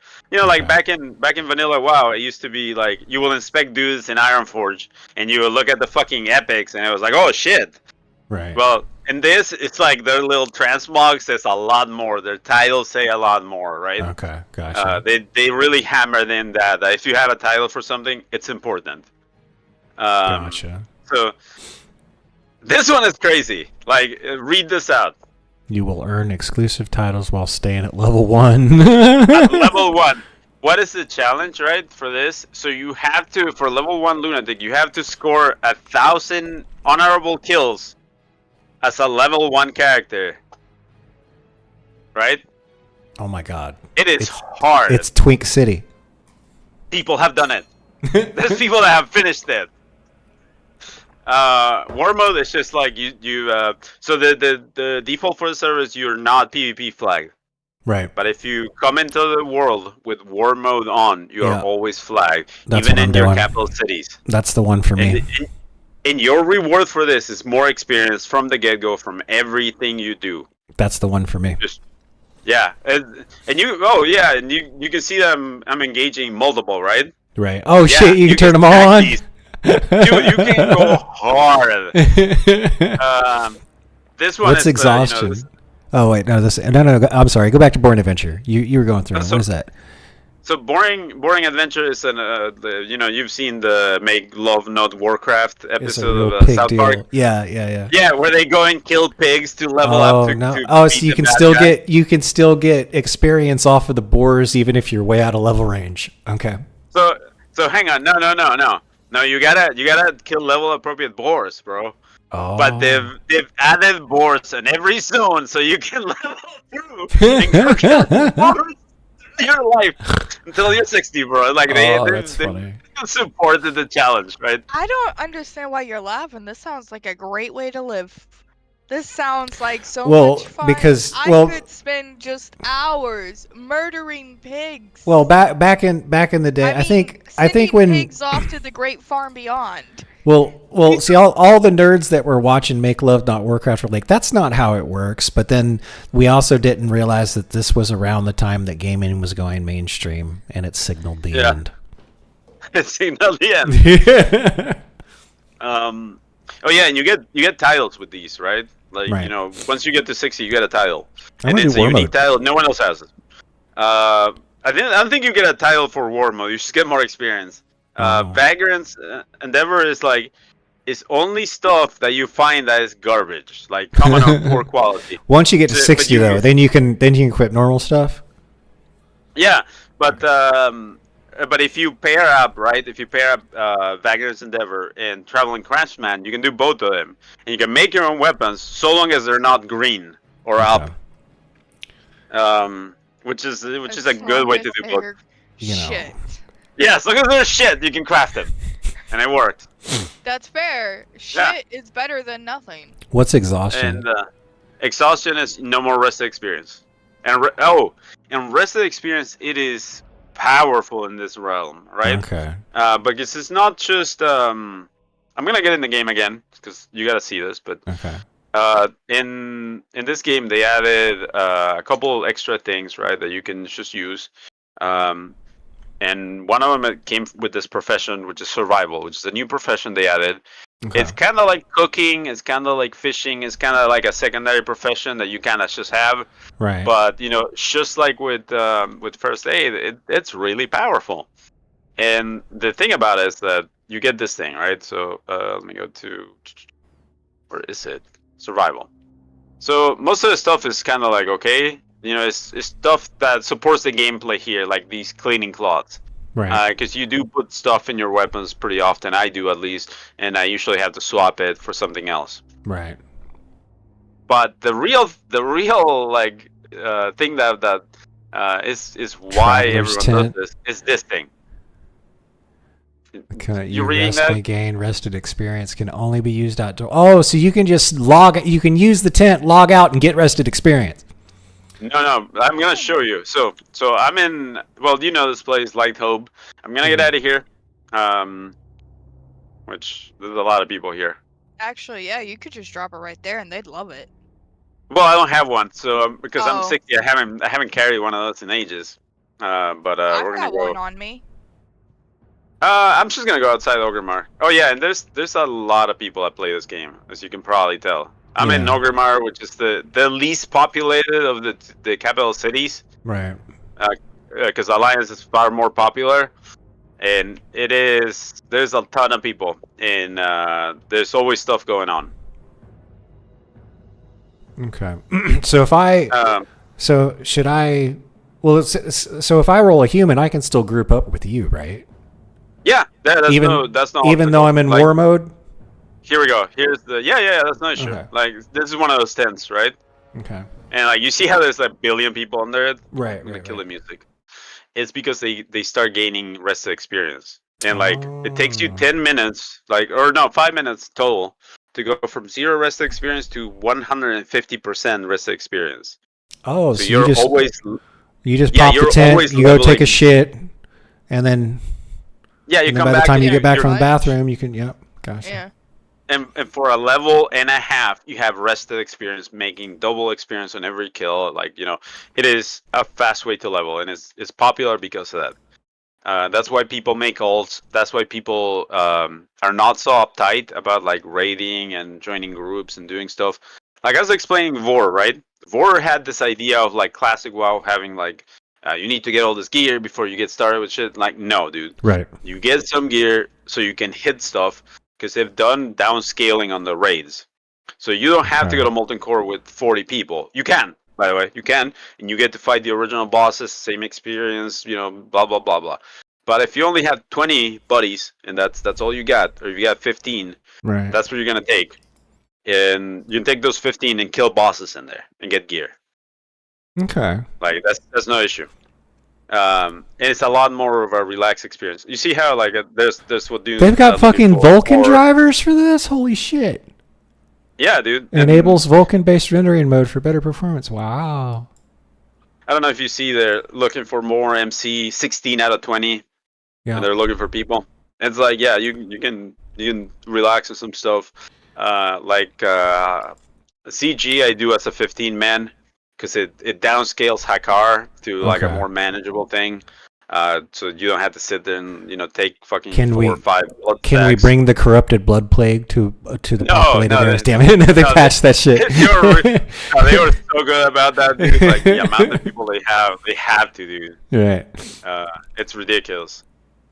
And the guilds in this game have been modified because of the population, right? Standard guilds in WoW, they cap at like 1,000 people. Okay. These go way over that. Because, just the amount of people that play this game is ridiculous. The guild I'm in right now is like, there's Forrest's character, by the way. Okay. The guild I'm in right now has like, what race 40 is people Vor? in 9, right? Is he undead? He's a high elf. Actually, what is he doing? He's not doing anything.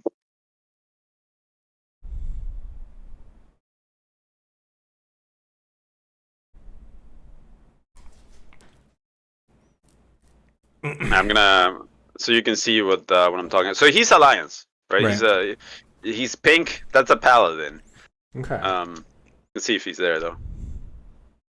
So he's in Stormwind, and I'm in Orgrimmar. Okay. Come on. I'm waiting for a response. I want to just invite the dude. No, I got you.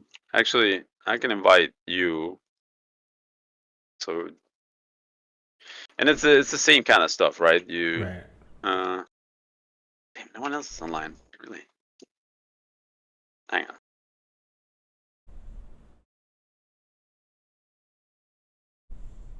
Oh, nice. Ah.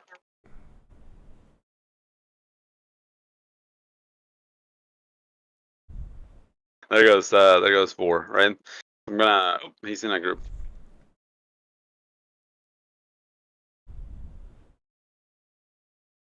There we go. So you see the announcement, the announcement that I got. This party has been members from both factions. Blah blah. Right. There's very specific rules, and they enable him the minute you invite him, right? So we're on.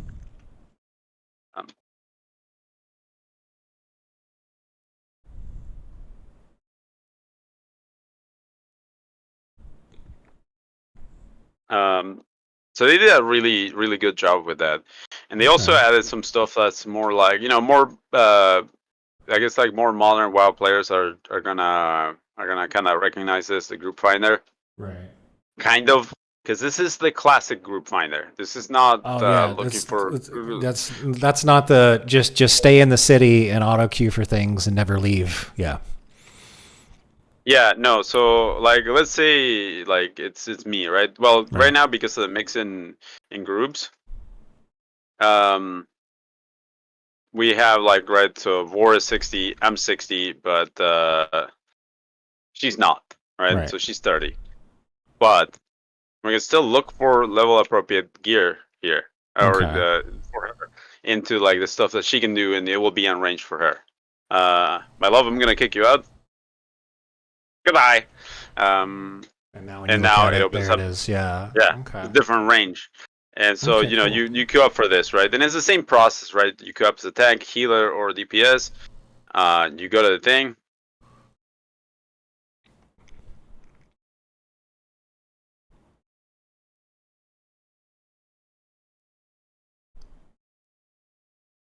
There. But yeah, like, and there's stuff that was added in here. I don't know if you see Caras and Crypts is new. Yeah. Cameras of Time, Black Morass. So that's the original Cameras of Time, by the way. Like the one that Blizzard had. If anyone remembers when you broke into the Cameras of Time, there was like this huge pathway. There was no mobs, nothing. You just found some bodies of. Yeah, you used to have to like blink past something and then slow fall down, and then I could actually see it. Yeah, exactly. It's the same place, but they populated with the correct mobs. Which, by the way, there were markers for those mobs. Oh no shit! Yeah. So they just basically just finished the game. Yeah, they finished the game, and they added some loot in there, and so these new places, right? So here. So there's enough new stuff in the game to surprise me, is what you're saying. Yeah. See here, this one is a new one, the Crescent Grove. With like these new bosses. Oh, look, and they show the loot table and everything. Isn't that nice? Yeah, well, That's yeah. I mean, and then like this is another one, Gilneas, right? Gilneas is it's its own thing, and it's like for like 40, 50, you can level there, and it has some pretty cool stuff. Okay. Like this Like one. that ring. Yeah. 20 attack power is pretty good at level 46. Transform Yeah, into a worgen. Oh, no shit. Yeah, they gave you like the stuff that you wanted, like the Right. cool like transformation and cool effects, Right. cool procs, mounts. Because they Awesome. sincerely want you to just have a good time and stay in the server. So that's Okay. that's to their benefit, right? Okay, that makes sense. Let's see what else. This one is another one. Hateforge Quarry is like a completely new. And yeah, they added some new things that you can learn, which is this intervene, which is not a thing that I had on Vanilla WoW. I couldn't defensively intervene a person until like later. Right. Okay, cool. Well, let me jump up and do a quick bio break, and then I'll roll a priest for starters. That's fair. And then because it sounds really cool to be able to like buddy up with you guys and do all that stuff and just be support priest. And then be able to play whatever you actually want to play, and still be able to play with your friends. Yeah, and then I'll roll a mage because you can get all that bonus experience stuff, so it shouldn't be too bad of a leveling grind. Yeah. What was I gonna say? Like, hang on, let me see. Is that the one? Eye of the Abyss. Yeah, that's the one. Damage done by shadow spells. When struck in combat, has a chance of causing the attacker to flee in terror. Oh yes. Some of these for PvP. Can you imagine this? Like, I can. Yeah. Some of these are crazy, and like, hang on, I'm gonna show you one, and this is the one that everyone creams their pants for. So, Rose, does it show it or no?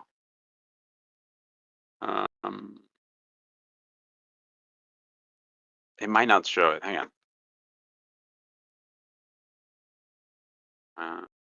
Okay, so there we go. That's the one. So this is one of the items. So this is a game that had a lot of lore about the war game, but they never kind of went deep into it. Right. Okay. We know from the lore that they come from this fucked up planet they channel and they open a fucking door, and that's where they come from, and shit kind of sucks in that place. Right. That's all we know, or at least in this version of WoW.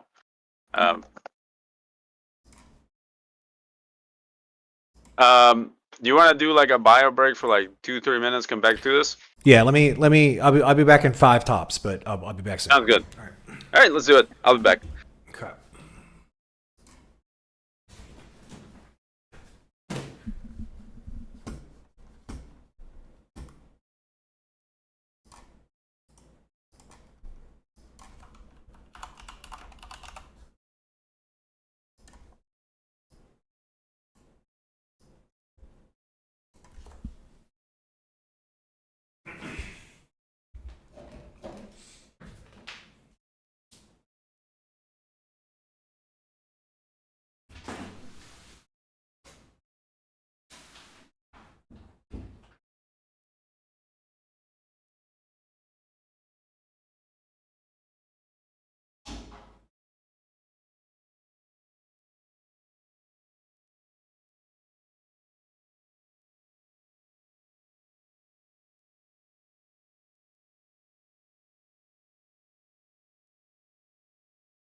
is that?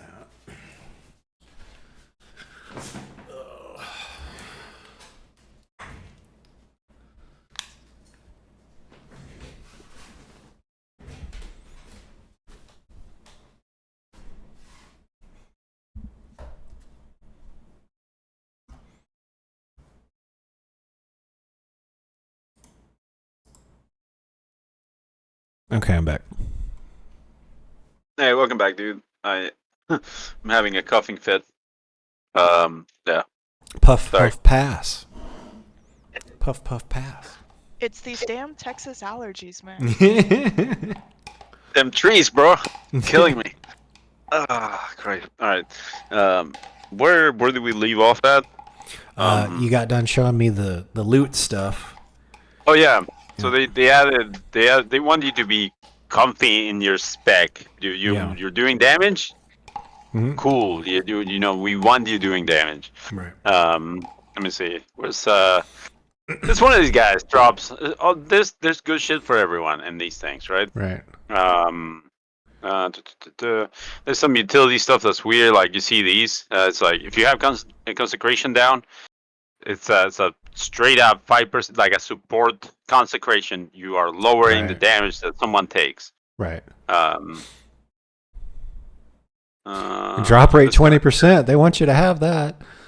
Oh no, yeah. They definitely want you to have these things. What was the drop rate on the Barman Shanker?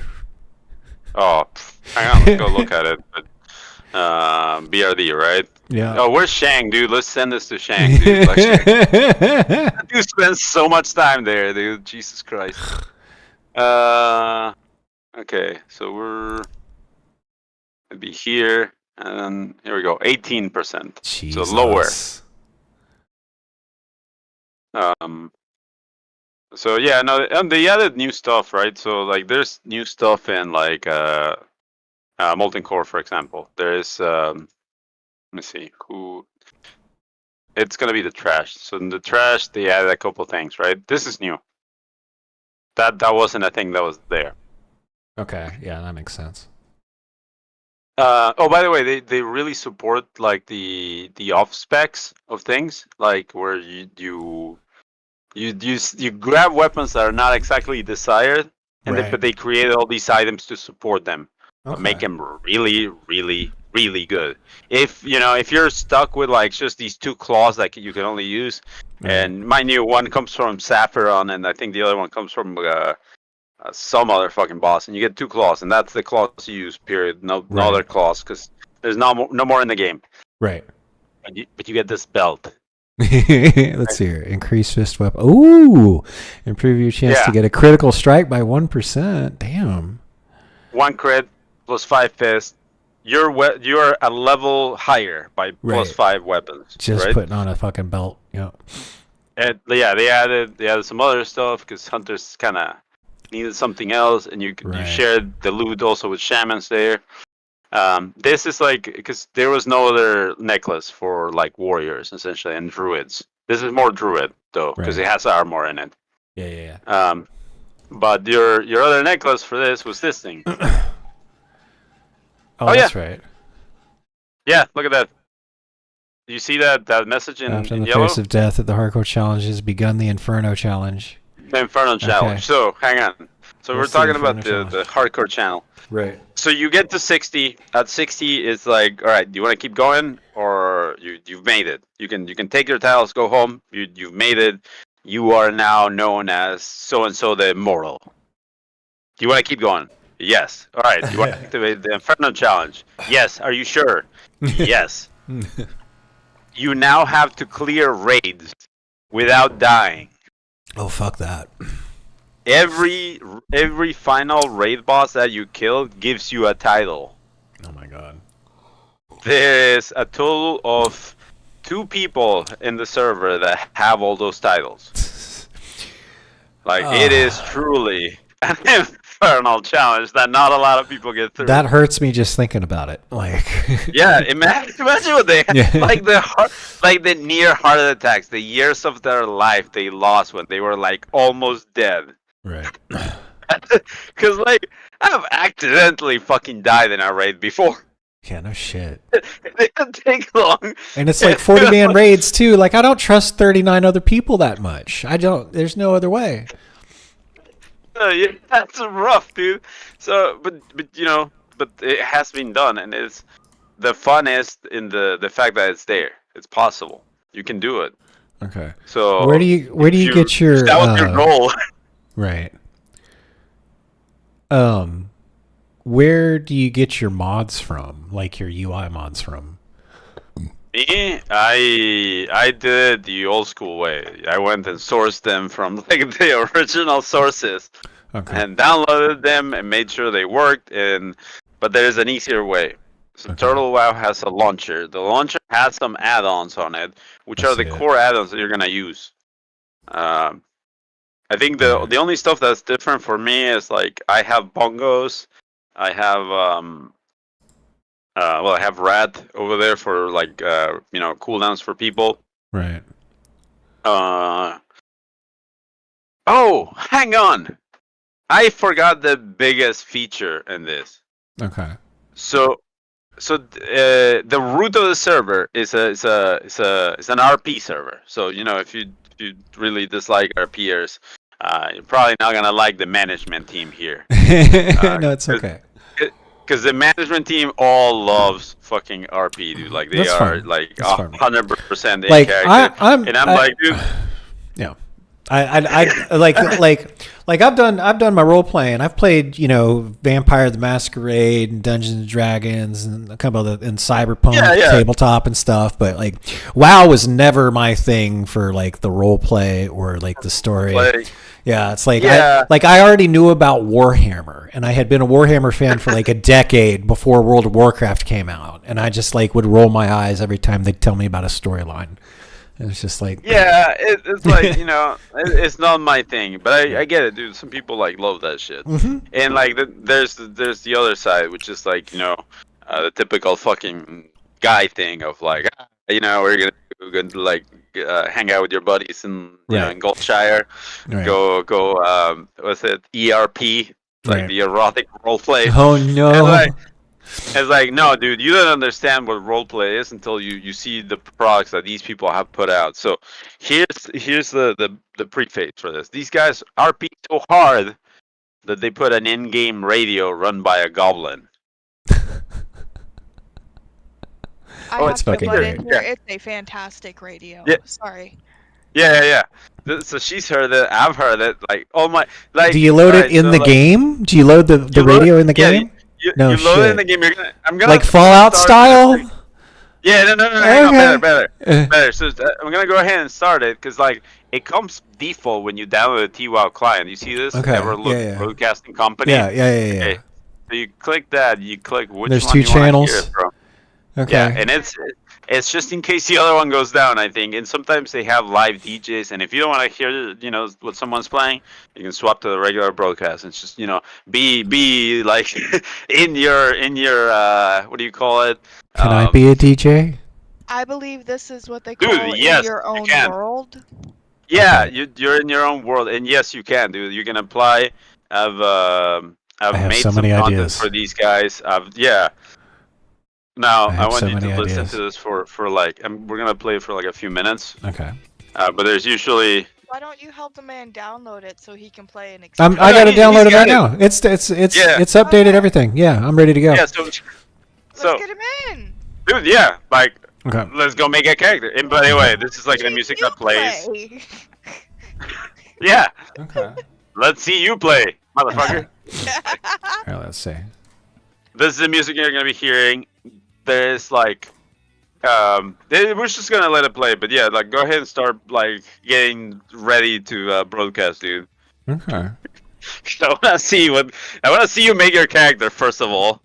Okay. While he's doing that, I need assistance because whenever I did this latest update, it took away all of my little Vines? No, the doohickeys to help. Oh, like the add-ons. Yeah. Yeah. Yeah, I had to redo mine from scratch, so I think that's what we're gonna have to do there. Yes. Compare and assist with that, please. Good. Hands up there. Yeah, let me have. Do you have the flash drive or do I have it? I have it. I got it. Hang on. I gotta make a copy of it. Oh, no, I haven't. Now, this is a CGI scene I haven't seen in a long time. A long time. The OG, yeah. No Azeroth was saved. The tenuous pact between the Horde and the Alliance has all. You got volume on that, dude? Yeah, I get turned up. The drums of war thunder once again. Yeah, Blizzard always had really good CGI. Like, Yeah, but if you looked at the CGI, you know, then you looked at Warcraft 3's triangular Yes. shit models. You're like, it's why? Like, you fucks. But, you know, pretty good for the times.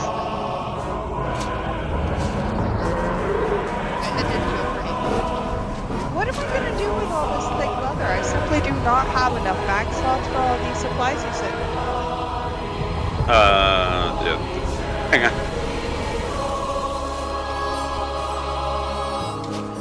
I've still got all these scrolls I have to put away.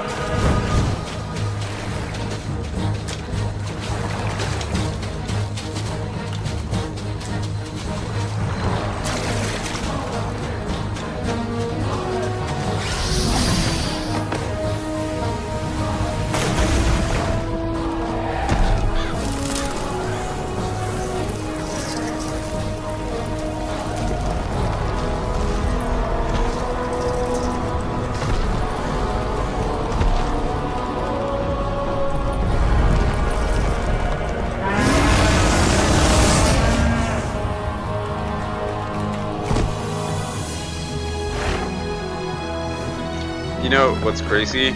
It's just I just saw it on my screen at least. Yeah. You know that staff that dude has with the little like moon and the corrupted and it's kind of broken down. Right. This dude's added it as an item. That's great. It sounds like it sounds like we just needed these guys to be developing the content for Vanilla WoW all along. So once this finishes, I'll talk.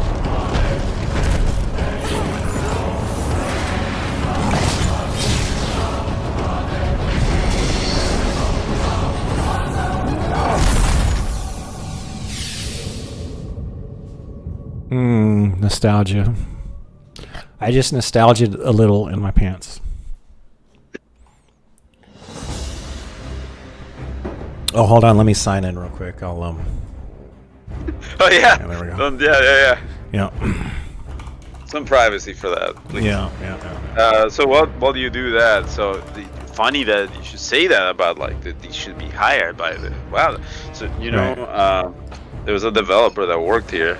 For a while, and they were working on something called like the Scarlet Enclave, sorry, and English is hard. Right. They suddenly disappeared one day, and they stopped working on that.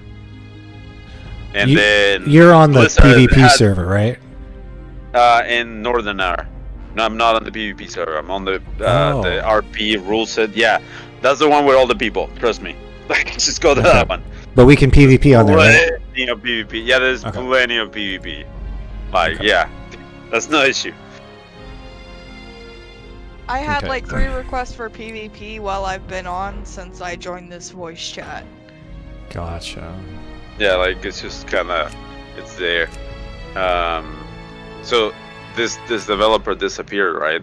Yeah. And they were doing like some Scarlet stuff, and then the new Scarlet stuff came out for WoW, for regular WoW. Right. And somehow they found a developer that had the same name as this dude. Because if you track down where they receive like payments, you can see their real name, and it's not hard to put 2 and 2 together, right?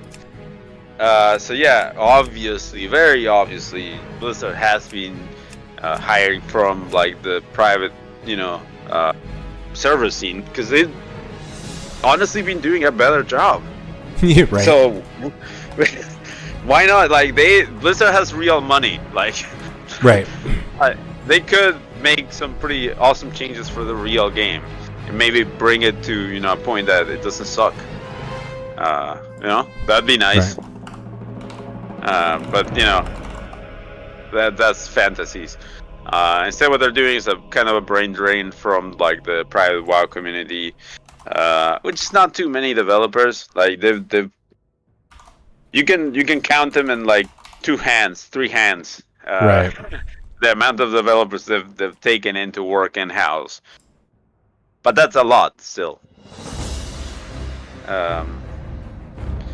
And yeah, you know, not too sure of like if you work hard enough in one of these private servers, you might get noticed.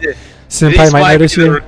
Yeah, these might be the recruiting pools for Blizzard, and it's kinda sad, bro. Cause like, you know, like, oh, there goes you know, on my thing, someone just reached level 40 in hardcore mode, and it gives you a little brief. Gotcha. You know? Oh, an excuse, really? Yes. And I got the bald head and the. What's up? By the way, did you see the? Sorry, were you looking at your live stream when you created that? Yes. Tell me you have a night robe like that, just sitting in your bathroom right now on a hook. I wish. You can get one now, and this is how you play from now on. You gotta put on the blade. Get up. That would be great. You put on your priestly robe, you know? Yeah. I'm gonna send you a very nice. The noble humans of Stormwind are a proud, tenacious dude. Yeah, we got you, dude. Like, though the recent invasion of the demonic Burning Legion. Oh, I forgot about these the intro in-game cutscene. Oh yeah, dude. This is of their lands. Nestled in the foothills of Elwyn Forest, why do you Stormwind attack City stuff, Cat? is one of the last bastions of human power in the world. Human? Ruled by the Child King Anduin Because Wrynn, my stuff's already the dead people in the of fridge. Stormwind I don't remain have to do that, you steadfast know? in their commitment Okay. to the That's from the Grand fridge. Alliance. Well, that seems very Backed by privileged their of you. stalwart allies, It is. It the is armies super of privileged. Stormwind have been called away Kidding to me? fight the savage So horde on privileged, distant Jesus. battlefields. With the She doesn't armies have that. gone, Okay, the don't defense shame of her. Stormwind Oh no, now she's like I falls with feed her pounds every of day. death. Comes out of her bag. She You knows she has an must defend infinite food against the source. foul As monsters far as that like, you approach know, she upon knows us, like, and and her hunt down like, the imagine subversive this, like traitors this like who seek to eldritch destroy creature from that, within. you know, is like Now, floats inside like for the solid skeleton, now you know, humanity's like the greatest soggy challenge bacon with like the tentacles and tendrils, like control the meat puppet, is feeding her. And she knows like that thing obtains more food somehow. She doesn't care. The food's there, you know. She doesn't like process past that. Like it's okay. She's gonna be all right. Oh wow, you really can zoom out. Oh yeah. There we go. Changes to the client. Yeah. See, that's how my grandmother used to play. Is all the way up there. Nah. No, but back when it was the top 10. Was that No. phase, or was You're that thinking, a different game I watched her play? No, you're thinking of Warcraft 3 and the Frozen Throne, which she was playing. And, Yep. Yeah. And honestly, if she played a hunter with mods, it probably didn't look all that different from Warcraft 3. Oh, God. I remember like we were doing some PvE one time, and it was like my first time there, and the guy running the group was like, okay, in the second phase you're just gonna have to decurse everybody in your group, and he like put a mage in each group and all that kind of stuff, and then I ended up seeing the thing that like, you know how, so mages have the ability to remove a curse, and a curse is different from other types of debuffs. Anyway. Yeah, like magic. Yeah. It's So different. so apparently, and we ended up wiping. And the funny thing was, like, I was trying to decurse other people because, like, I saw that, like, I decursed everybody in my group, and then I saw everybody else was having problems, so I started helping out, but we still lost. And the guy running the guild running the raid was like, "What the fuck are all of your problems? Why is Nexius the only one decursing?" And someone was like, "Oh, we're sorry, but the mod broke." And he's like, "What mod?" And it was apparently like a mod where you would just push a button when somebody was cursed and it would auto target them and auto decurse them. Yeah, and you know what? That's like, as the dude that put together raid, the name of that mod was Decursive. And I never used that mod. Some goddamn assholes just could not find their fucking buttons to press. It was just like, oh, I just forgot how to press the buttons in the game that you only press buttons. Like you're in your group and there's 4 other people right there in the UI to the left, and when you see the icon pop up, you click on them and you push the button. And people couldn't fucking do that. And then I realized I was in a different class. That's all. Hey. Safe travels. Damn. Man, I'm gonna go sit in this corner over here. You've had the realization too. Like, it's just, I think yours is a little different. Yeah, but like, dude, I did that. Like, all right. So for me at the time, I was running 2 guilds, one Alliance side on one server, and one Horde side on another server. Okay. My Alliance guild was fine. They were professionals. They fucking adapted, and like we were okay. My Horde guild had a lot of people that were they weren't the people I worked with. It was more like I was more casual, if you will, when I played on Darkspear. Right? Okay. Yeah. And then I stopped playing on the other guild because like I just couldn't do it. I couldn't make it. They got a little too hardcore, and but when I played on Darkspear, I was a little bit more relaxed. Right. Well, Darkspear was pretty relaxed when it came to like. Darkspear did not go hard when it came to like progression stuff. Yeah, no, it was a manicomnium. If you wanted the best PvP out of like probably I'd say the only other server that had better PvP is that it was also my PvE server, Korgath, and it was just because like everyone went there because progression was there, and everyone was rolling around with like ridiculous weapons, so like PvP was always like popping. Right. Oh, there he goes. Someone's just died. You see it? I see it. A tragedy. Oh no! Kidnapped! Yeah. Fallen to Vile Branch Kidnapper, level 49. May the sacrifice not be forgotten. Okay, I get you. So that's gonna happen a lot as you play. Okay. I highly encourage that you join in on being a bully to that person that's just lost hours of effort. Super fun, I got wholesome. The whole family loves it. It's kind of a tradition on the server, Just join in, Gotcha. But yeah, font size, the day that thing broke, dude, there were very different reactions. The dudes that I raid with in Korgat, they were like, "Oh yeah, no big deal. It's just I'll do this manually. Right. I'll just I'm gonna just make a scan macro and then like this other macro, and then that's it, fixed." and it was done, right? And dude, and then like I connect to fucking.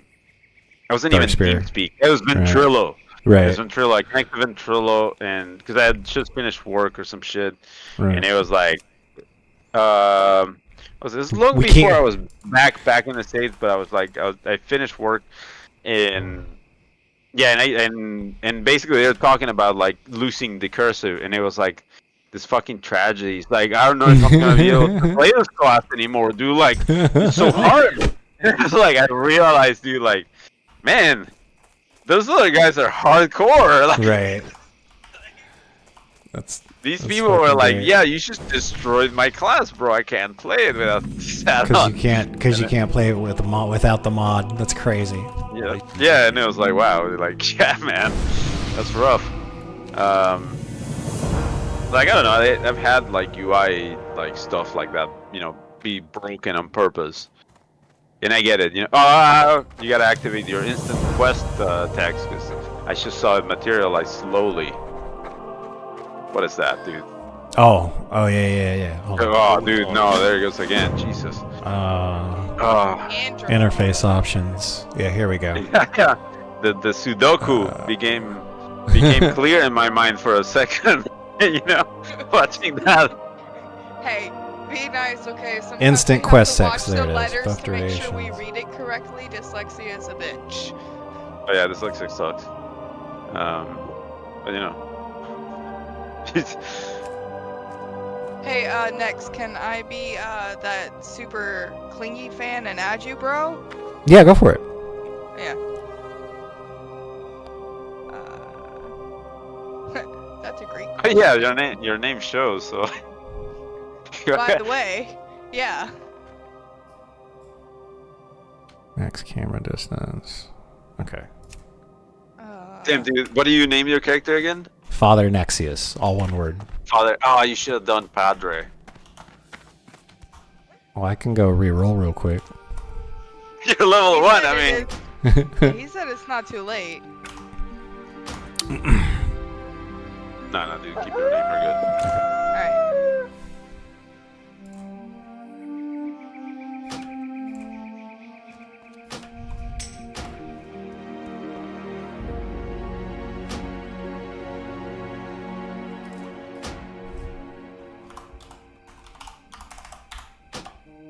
There we go. What's your character's name, Zach?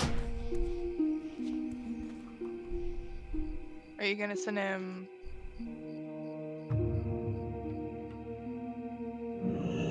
What's your character's name, Zach? Are you sending? Oh, there it him a is. Should be getting like a whisper somewhere. I don't know, some advertisement perhaps. There we go. Added you to friends. I can't wait to see this. Can we pop up. add a note, whisper, invite, target, report? No, I can't put notes. Haha. You can report me, but please don't. I won't. I GM's will not. they're cool with me, but not that cool. Okay, world. I'm gonna have to mess with. Yeah, everybody's talking in world, huh? Oh yeah. There's a constant stream of like stuff. I'm not So gonna lie. many- I don't even know how to access that world chat. Like how to reply to anybody in there. Every day I just watch it go by, and I can never reach it. Well, there's a lot of lingo and code that comes from like just MMO players. I'm probably not gonna use it. Let's be 100 right now. I don't like strangers that much. I would at least like to be able to touch them, to reach out, should it ever be necessary. So yeah. So like a lot of what goes on in there is like it's looking for a group for something, right? Like right there where it says LFM AQ20-1SR blah blah blah. So what that means is like they're looking for more people for the raid Anchorage 20, which is the ruins of Anchorage. What 1SR means is one soft reserve, which is kind of an agreement that is common to the server, by the way. It's kind of like a social standard here. Reserving an item when you go on a run is customary. If you go to Molten Core and if you want the the shoes for like tier 1, you can reserve your fucking shoes. They drop and someone else reserve those shoes with you. You roll for them. If no one else reserved it, then you just get them because you reserved them. There's no rolling. They're yours. And everyone agrees that everyone gets a little bit of dopamine that way, and we all shake hands on that. It's like, yeah, I mean it's real because it sucks to go to a run for like a couple hours of your life, right? And you don't get shit. It sucks. Everyone knows that, but if you have that chance of like a guarantee that it's gonna come your way if it drops, it's like, hey, that's kind of cool. I can do this. I can plan my character. Okay, tell Vora I rolled a priest so I can, because you told me that priests can buff people and have fun. What can I do? So yeah. I can't whisper him yet because I'm too low level. Okay. which wait, makes so sense. You can't like respond to us after we whispered to you. Right. I could add you guys to the friends list, but I can't actually respond yet. Yeah. But now that makes sense. You don't want somebody making. Hold on. What if instead we did? Well, we can add you to party. We can, yeah. We can chat there. Yeah. I think Vor is doing some stuff, so it's. That's fine. Alright, I'm not in charge. Thank you very much. So, see you around. Yeah, no. I think you're gonna have a good time here. Okay. Yeah, All I right, can't. so- I'll start having a really good time after I'm leveled up and I start theory crafting shit with all that weird gear. Just immediately was like, yeah, tell him to level up. Yeah, and it's the truth, dude. Like as fun as leveling up is, dude. And I'll play with you, dude. I'll make a character, I'll roll a character, and we can go fucking level together. So it's not as tedious. I It's love still, doing absolutely nothing for hours at a time. So if you ever just want someone to sit with you and be moral support while you're running through things, let me know. Right on. I mean, so hang on. So she plays too. So don't let that fool you. Yeah, but let's not lie to the man. I'm literally here for crafting. Yeah, but like I'm saying, like, all right. So if you wanted to roll a character, that we was just doing like a leveling thing. Like, let's say we get a couple people. I don't know if anyone else wants to roll a character, but if there's a time, now's the time, right? You can go through dungeons as a five people squad. It's just clear shit. Everybody just pick a role. Yeah, and everyone on comms, like, tacking out whatever the hell you want. It's like, yeah, that's super enjoyable. Tell me you want to play that game. And we got the game. So, right. And it's free. More people got the game. Yeah, and if you're watching at home. There's that too.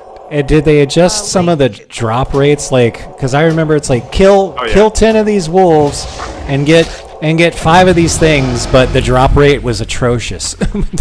So some of those drop rates are still atrocious to this day. My god. They're recreating the experience.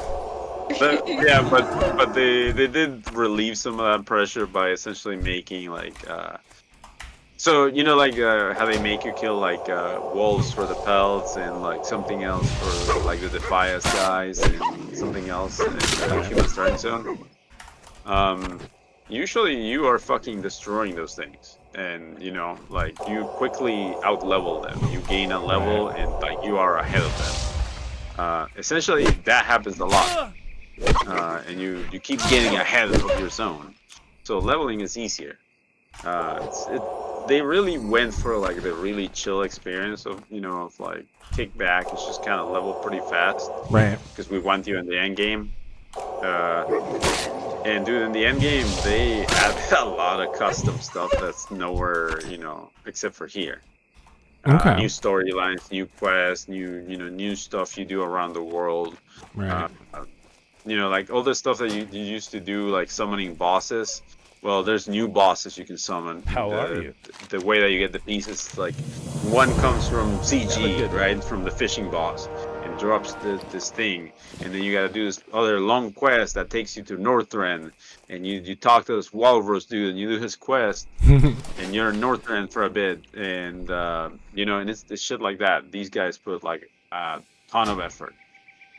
If we go through the normal leveling process, you're gonna see some ridiculous content that these guys just added in here. Okay.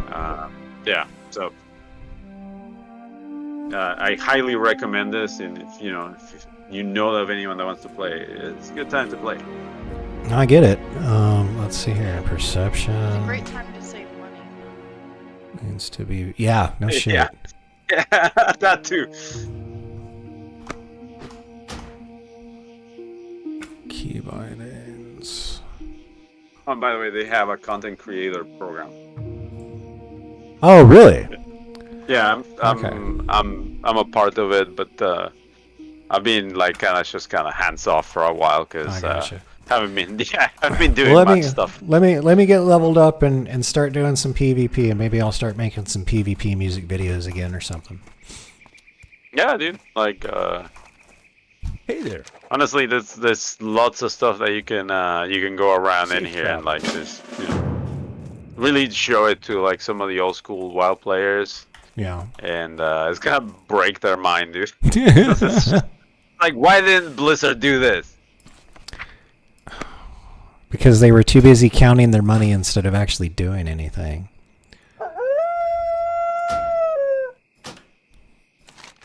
Quest log. Here it is, right here. Oh, you're muted. I know. Okay. Kill 10 kobold vermin. 12 red burlap bandit. Okay. I remember. Oh. So what? Like, do I access Wowhead still? Better. So these guys have their own database that accounts for all their custom content. So yeah.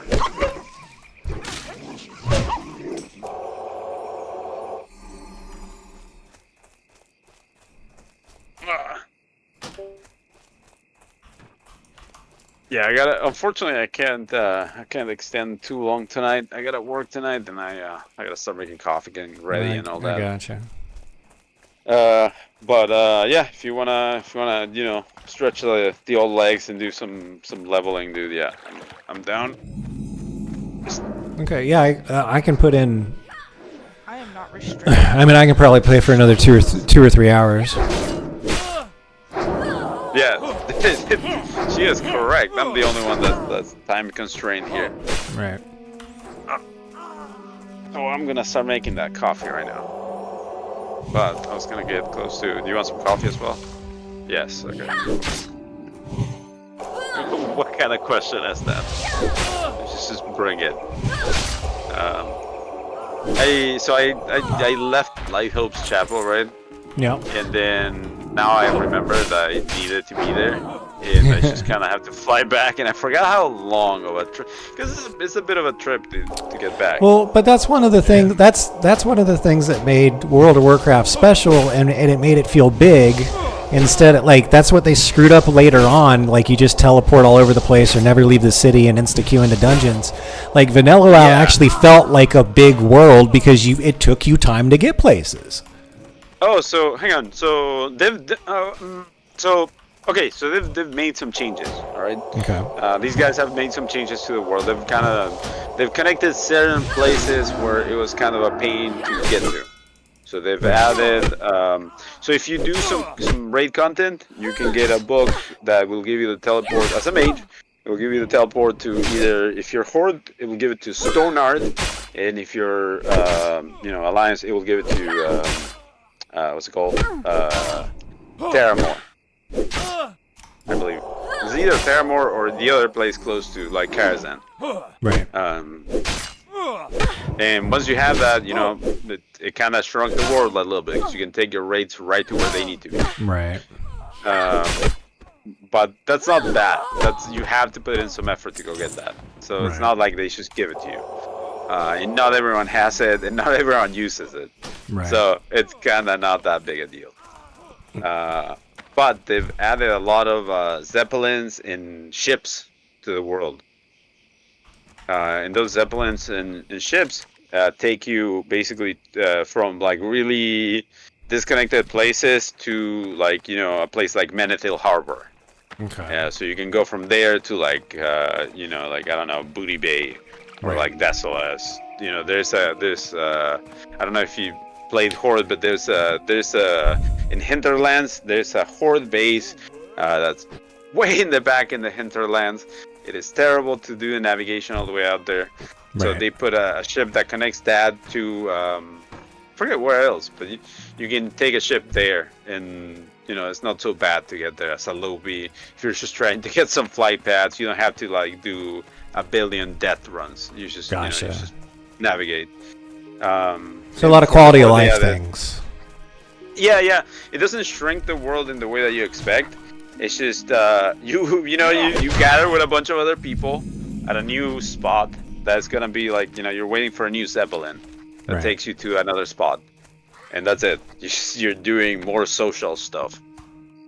Same with the ship. You're just, you're waiting with like 30 other people for the same ship to take you to the same place. It's just, it's not just Manitou Harbor and Terramore. Right. You go to different places. And they added some extra flight paths in towns that weren't available until TVC. So there's a lot more in the world. So it's not as disjointed and disconnected as vanilla was. I don't know if there's any in like the starting area for humans, but they revamped some of those zones and they have like little mini zones that are new content.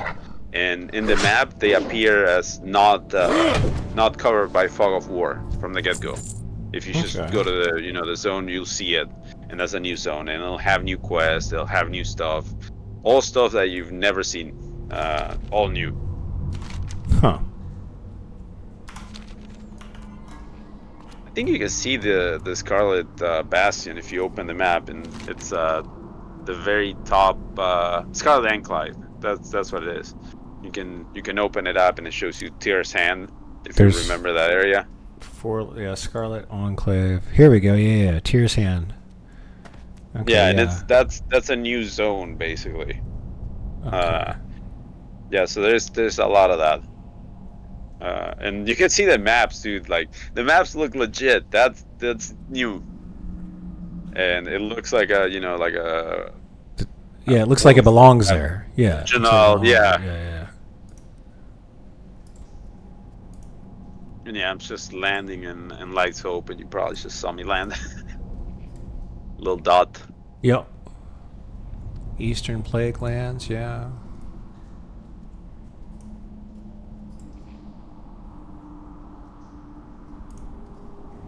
But yeah, there's a lot, man. Is the Barons chat? No, it's World Chat now. It's World Chat. World Chat now, baby. It's everywhere. Everyone's getting infected with this. It's terrible. But it's hilarious because it's like you have like mindless stuff going 24/7, right? Like like the Chuck Norris jokes. Like that's why I have my stupid profile thing. It's still the Chuck Norris because I love those stupid things. Because they angered some people because they were so stupid. I just love that kind of stuff. Yeah, a lot of trolling about like WoW was made in 2018. and it was made by Donald Trump himself or something like that. Shit like that will pop in that chat all the time. It's just so nonsensical. It's like, yeah, dude, give me more of that. I can just disconnect my mind to this. There we go. And yeah, I don't know. It's kind of nice to see that there's like a large population of people without a care in the world, still doing the same thing they were doing like 20 years ago. It's weird, but it's kind of. Well, yeah, that was the like when they were saying, oh, there's classic WoW, and I'm just like, are they gonna add anything? Like, are they gonna change it? Like, add new content? And they were like, no. And this is honestly what they should have been. Like, this server is what they should have been doing for the classic WoW stuff. Yeah. I mean, like, look, it's still WoW, right? You're still like, you're sticky targeting and blah blah blah blah, and it had all the bad things about like what the game had, because of its time, right? Like it's a very old game. Yeah. So they kept that, so you can still play the original, gameplay, which is very dated, of course, but they've done the quality of life improvements that make it feel not so cumbersome. Into like your enjoyment. You're enjoying the social experience. You get to group with people.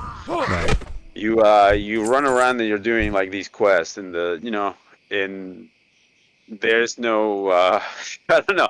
There's no modern shortcut to get you to complete something. You have to go do it. You have to get there. You have to like do the thing. And there's no, one button that does everything for you, that does all the social interactions for you. Right. If you want to join a group, you're gonna have to talk to some people, and it's like, hey, bro, I'm this, I'm a DPS, I'm a healer, I'm a tank. This is what I do. You're going there. I want to go there. I want to kill stuff with you. Let's get some stuff, yeah. Right. You gotta do that. You gotta have the social interactions, social skills. And it's great for that, Oh, that makes sense. Like, it's just. Yeah. I remember somebody was telling me about like the way World of Warcraft is now these days, and like it's super simplified, and you only have to press like 3 buttons, and they've even streamlined it to where like you can press 1 button if you want, and it's just not what the game used to be. Yeah. I'm gonna link an item in Party that's exclusive to this. Let me see. So Grail of Forgotten Memories. Binds on equip, 11 stamina, increase your attacking. Ooh! Increase casting speed by 1% is sexy. 3% of damage dealt is returned as healing. Get the fuck. Oh, that's for the Shadow Priest. It's time. I can't wait to roll a Shadow Priest. No, that works across the board, bro. You're doing Holy Smite. Yeah. You can still get that back, bro. Like, yeah. There's an enchant called Vampirism too. It's basically that, and it works with spells. Okay.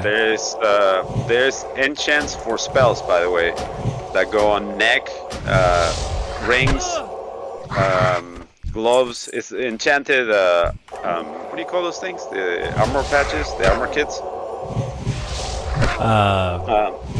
That's for blacksmiths. Yeah. Blacksmiths made those. No. It's like you make it as a leather worker now, and it's like it's enchanted, and it has like it adds to your magic like directly. That's like straight up 8 more spell damage. Right. On like on adding it. There's a lot of stuff, man. Just I'll have to. They have theory crafting goes deep.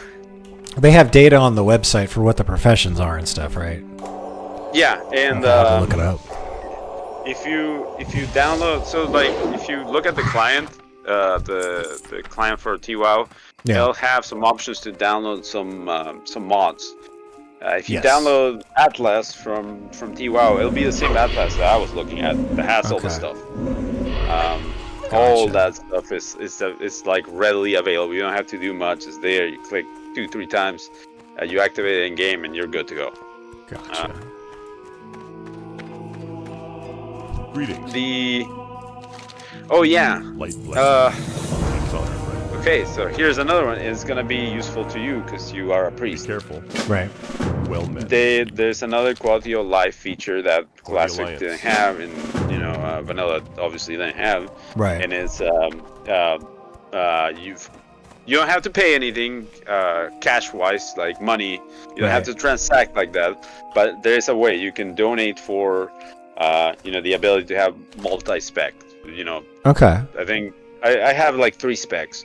I think you can go higher for money, but that's all I needed.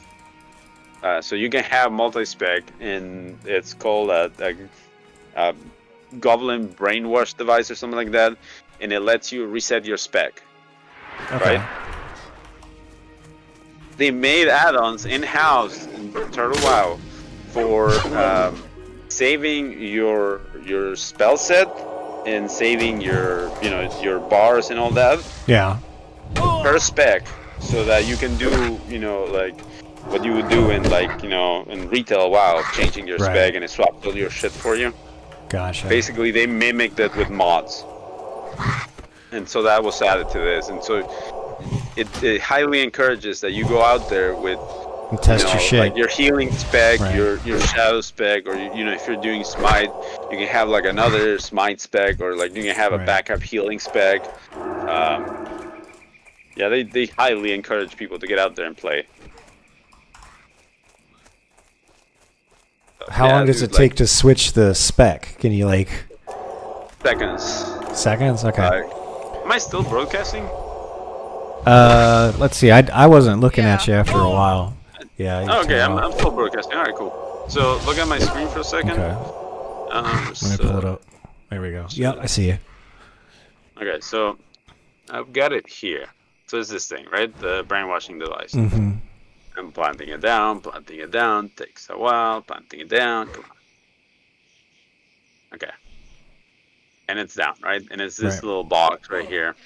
Yeah. And you use it, and it brings up this, right? And I don't know if you can read that. But Yeah. My spec and my bars, and it activates the action bars. So I can just swap. At any point, I can go for about. Yeah. And then you can spend 100 gold and get another slot to save things. Yeah, it's just so you know, both of those are both protection specs. God damn it, dude. I don't think I even have like decent like. Yeah, oh yeah, and I have big bags, right? And look at my inventory; it's a mess. Nothing changes, dude. It's been 20 years, and it's still the same, dude. That's fucking great. But yeah, this of having, you know, the enjoy the sunshine of the spotless mind. Right.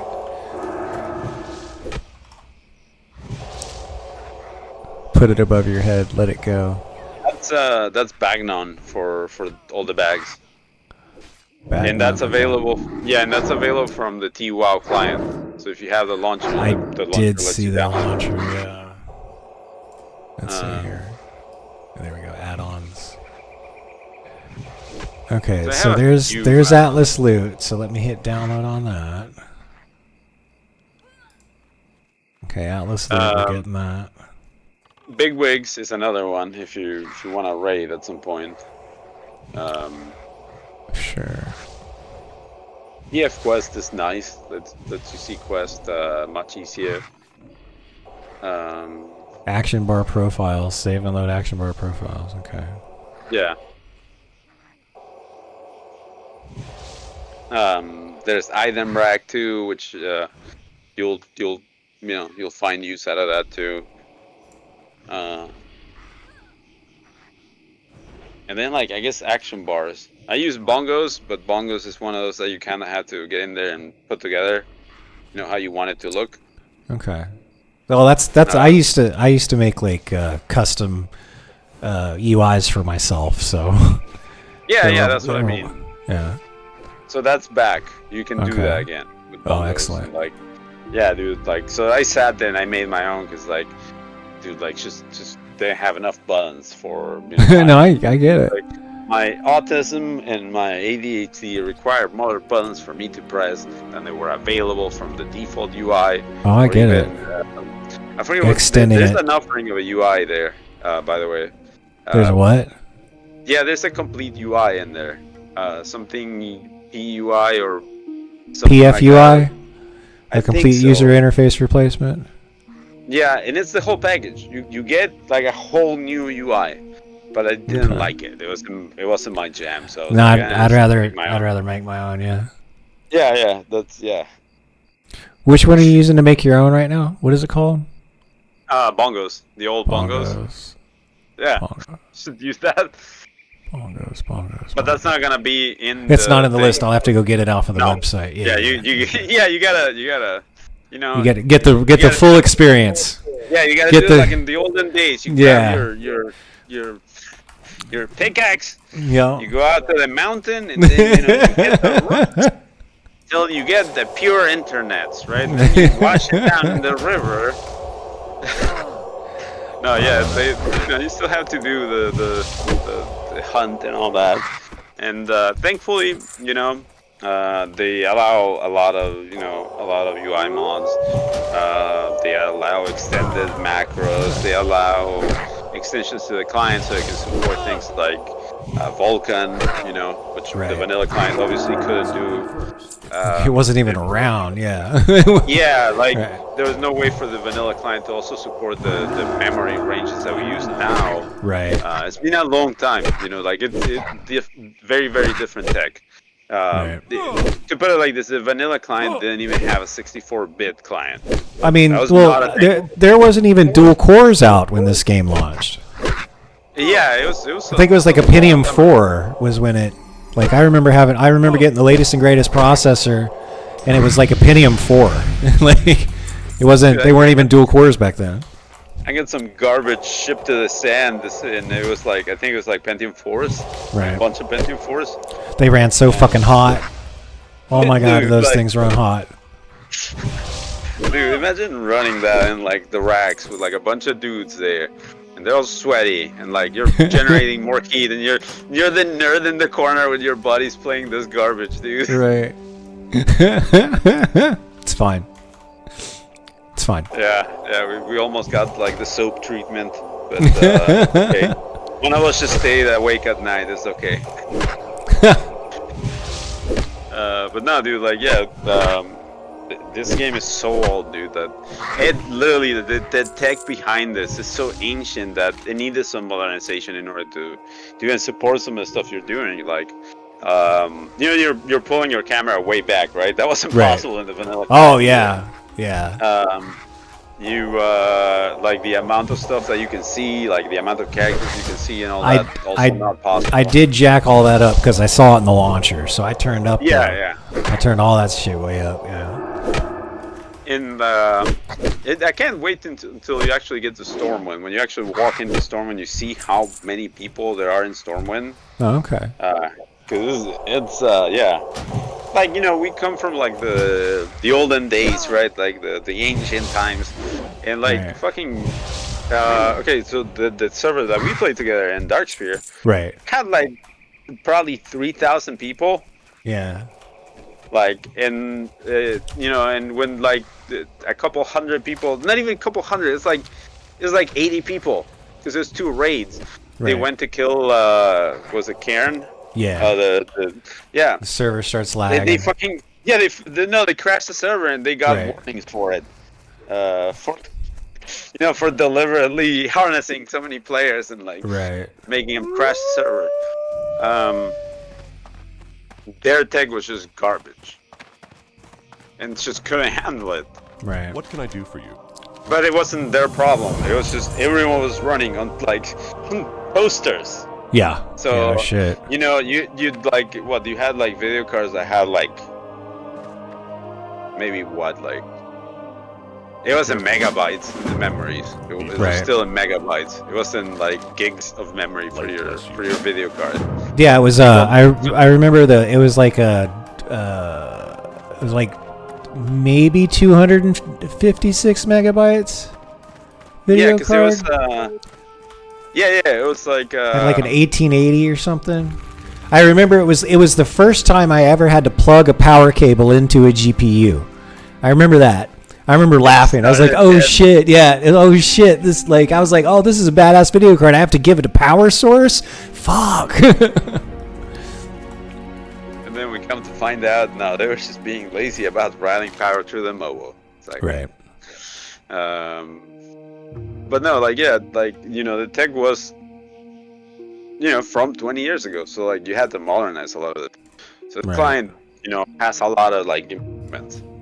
To the point that they were able to improve on the vanilla limitations. Okay. So Blizzard has some limitations with the engine, because the engine that runs this, everything you're seeing, you know the story, right? Yeah. Yeah. Well, well, I mean, I don't want to say and miss something. What do you mean? Like, I mean, the engine that we're running this on is from like they used this for their other games, right? Like they just hacked it together to use. Yeah. Yeah. So Warcraft 3, which was the RTS that before this, used the same engine. You are seeing the same engine. This is the same engine. The RTS with the shitty fucking like models, same thing, but it was made to display a bunch of little dudes like out there fighting. So it worked really well for this shit. So kudos to them for thinking about that. Right. But it had its limitations, and a lot of those were like the technical limitations, and then like obviously they weren't as mature of a company when when Warcraft 3 was out. They were a huge company. They weren't mature. They weren't like ready. Need help? And you could tell from a lot of the shitty code and shit that would happen in like StarCraft and like BattleNet. Right. You can do a lot of shit that you shouldn't be able to do on closed systems like those. Right. Anyways, they kind of, you know, they got to a point that like the game works really well. It you know, worked with a lot of stuff, but like, yeah, you had people out there that were trying to run this game on like a fucking Pentium 3 on a with, like, on a Celeron. On a the running joke was Celeron. the running joke was Celeron. Oh my god, dude! I forgot about that. And yeah, and you had like video cards that were just siphoning RAM out of your actual RAM. Right. Because like that's how it worked. So, you know, yeah, you couldn't do some of this stuff. You know, like, dude, if you were doing 40-man raids, you definitely had a decent computer. Otherwise, you were not going in there. Well, so fast forward 2025, you know, obviously these guys assume everyone has the baseline shitty computer, which more they can run this game, right? Right. Dude, I have a 1070 Ti. I literally have the processing power of like, probably like the stuff that they used to like make the cinematics for this game. Like just by accident, I just have it in there, and I play video games with that shit. So yeah, like, you know, very different stages of hardware. So they modernize a lot of shit, and that means that they were able to change some of the code stuff that didn't work, because this game wasn't scalable because the tech was behind. Right. So these guys went back and they fixed that. They changed the way that debuffs work in a game, and it works in like kind of an additive manner, and there is no limit anymore. You can just keep putting up debuffs. In vanilla, there was a limit. And, I remember, yeah, if your fucking warriors were doing like deep wounds, it was like, you motherfucker, you took a debuff spot. Right. You just fucked us, you know, like we can't kill this boss now. Some of those kills were like that close, because you were also working with shit specs, shit like fucking gear, shit that wasn't like optimized as like a fucking nightmare. So these guys went and fixed a lot of that, and they fixed the tech, and things just kind of work really well now. Good. Sometimes there's some desyncs, there's some like stuff with like some texture, sometimes fuck up on Vulkan, but you know, not the biggest deal. I've played this like without issues and like on a fucking toaster. So I feel like I want to ask, like, give me the tools. I will start creating new shit for this server. Yeah, dude. I mean, it's like kind of the same stuff that all servers have been using for ages. But do you want me to like blow your mind? Let's hear it. So Turtle WoW has been working on an Unreal client. Oh no! Yeah, and they've posted what it looks like. You can go to the website right now and go look at some of the stuff. They're getting really close to finishing that client. What can I do? Oh fuck yeah! For the Alliance. And here's my you know, I gotta be that fucking guy. Right. They are making this client. They've made this version of WoW, right, which is arguably the superior version, right, to what's out there by the real company. Right. They are about to put an Unreal Engine client for their superior version of the thing that they don't own. They get into a lot of trouble for. Right. What's going to happen when that thing releases? And it is actually as popular as you think it's going to be. They need to start positioning themselves with like some PR stuff, and we can have the big dumb corporation, that unimaginative corporation that wouldn't give the market what they wanted. They need to get out in front of that story. That's what they need to do. Yeah, it's crazy because like if you look at this play, because like I played on Nostalrius, because like you put me onto Nostalrius, right? Yeah. Motherfucker, you restarted that addiction. I'd like the cat. Yeah, I was going back to it, and so I play there, right? Right. And I don't know if you know the story there, but like they kind of the dudes just kind of gave it up to Blizzard, and they were like, all right, we'll take it down. Right. They didn't have to legally. They didn't have to at all, by the way. They were in France, and like the French just hate the U.S. and anything copyright, right? Right. Otherwise, we're cool. But like, they really hate us on copyright. So, like, it would have not succeeded to like do anything to that server on any sort of copyright infringement or anything like that. But they surrendered. They gave it up. They told Blizzard, "All right, you win. We'll take it down." And that's the reason that Blizzard even committed to making Classic. That was because it proved that there was a market out there for that shit. Yeah, there was a huge market. There was a ton of assholes like me playing that shit because like it was fun. And then they took it down, and I remember the day they took it down, like everyone was like, "Well, Blizzard's gonna do something about it," and I'm like, "Nah, dude, I know Blizzard. They're gonna try, and they're gonna fuck it up, and they're gonna drop the ball, and then they're gonna blame it on you because you didn't buy hard enough into this, you know." And because you didn't like the same thing that they were giving you when you're paying money this time around. Right. It's not like on Star Wars where you just kind of came in, logged in, and you played. You're paying money this time around. You should get something for this. It's not just put the servers up. That's shit. You gotta do something. Add something. Add some value. Add something I haven't seen. Like they've done with this server, basically. Yeah, exactly. So, but now that they have the Unreal client, there's like a video, you can see it. They show you some stuff that they've done in the Unreal client.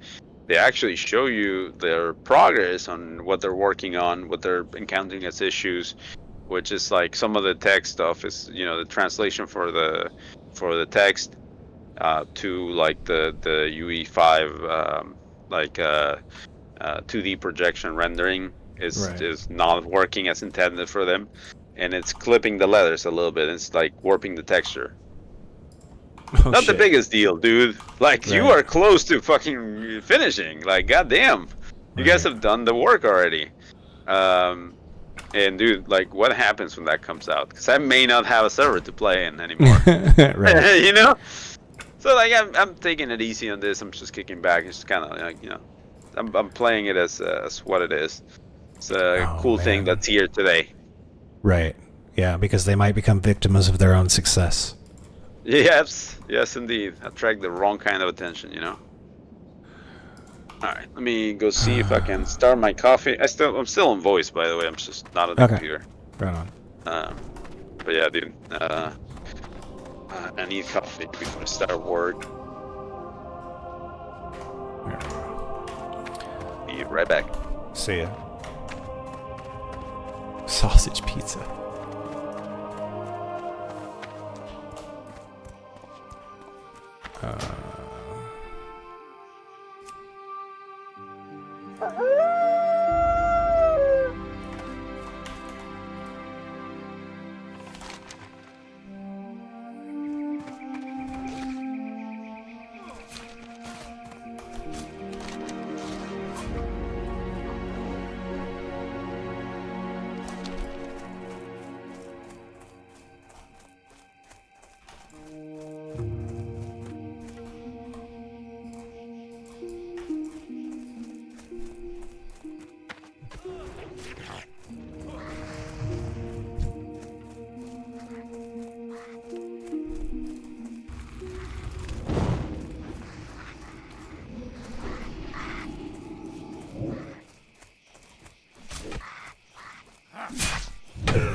Is it Kobold workers? Kobold laborers. Ah.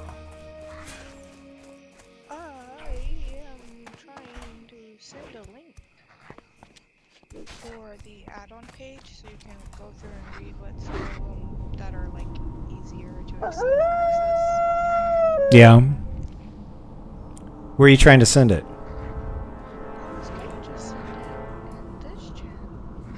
There it is. Oh. I am just forgetful sometimes.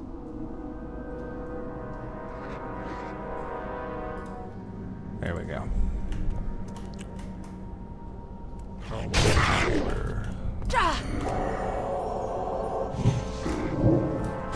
spell isn't ready yet.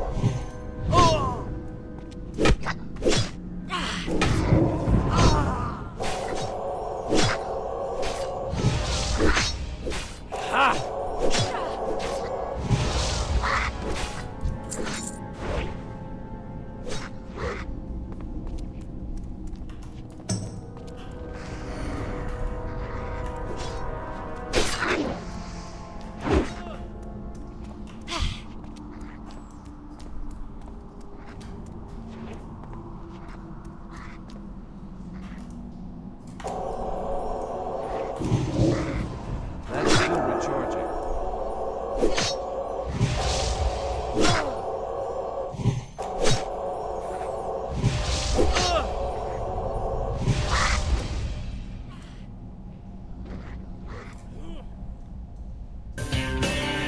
That's hilarious. That's fucking hilarious that there's an actual radio station inside of the game. Oh my gosh.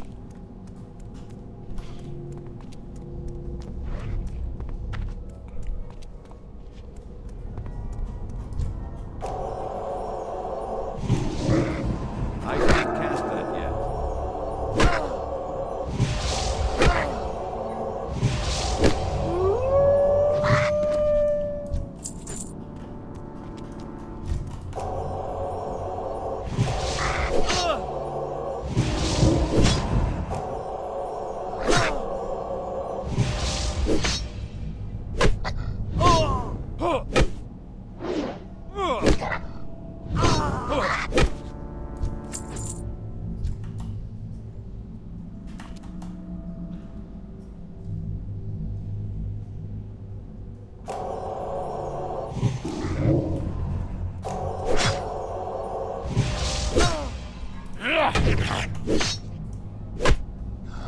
Gotta level up maces. I'm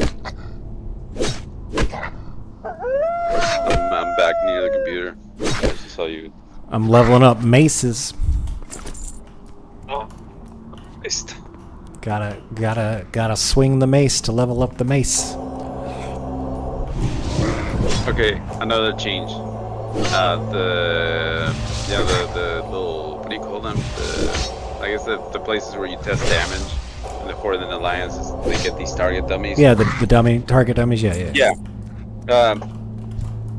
As long as your target's in level, it gives you weapon skills. The target dummy that, any of those target dummies that you target, they're gonna be in level to you. They're gonna give you weapon skills. Thank, like, freaking Horde Jesus, aka Thrall, for this. Right. Because, dude, like, it is one of the nicest things as a warrior, right? No, I can only imagine. Yeah. Where you have a billion stupid weapons you're gonna switch through. Right. It is so nice, dude. Just go to the thing, right click, go make a sandwich, come back to 300. Level up, you're a master of combat with daggers now. Like, practice makes perfect. Right. Yeah.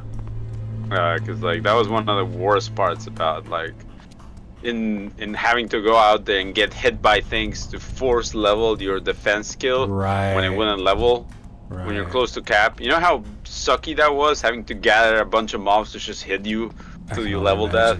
I can only imagine. They changed that too.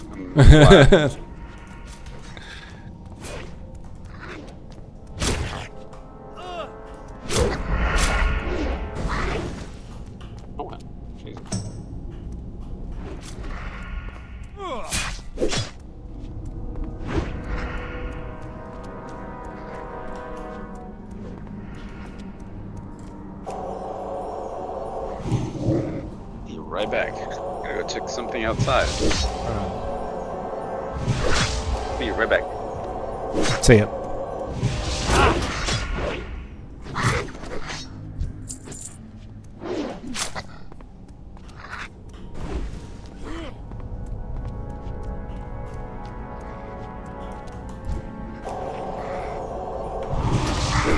I can't test that yet.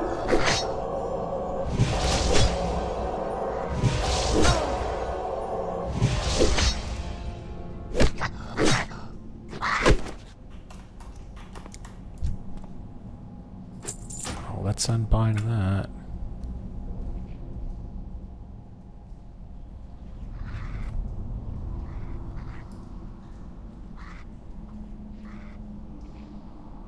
Chat functions. Targeting functions. Interface.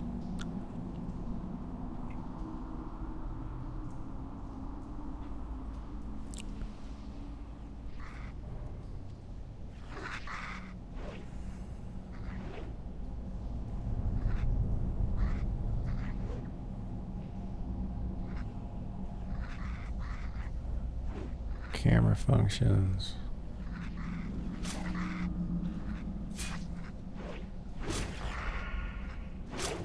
Huh.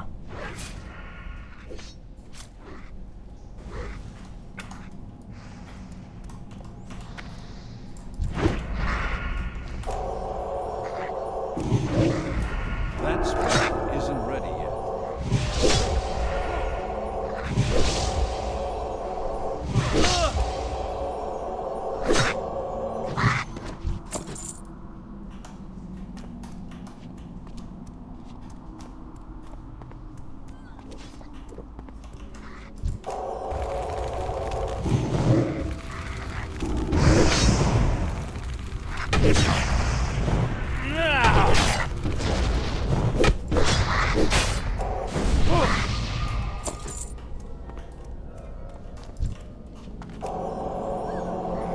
That's still recharging.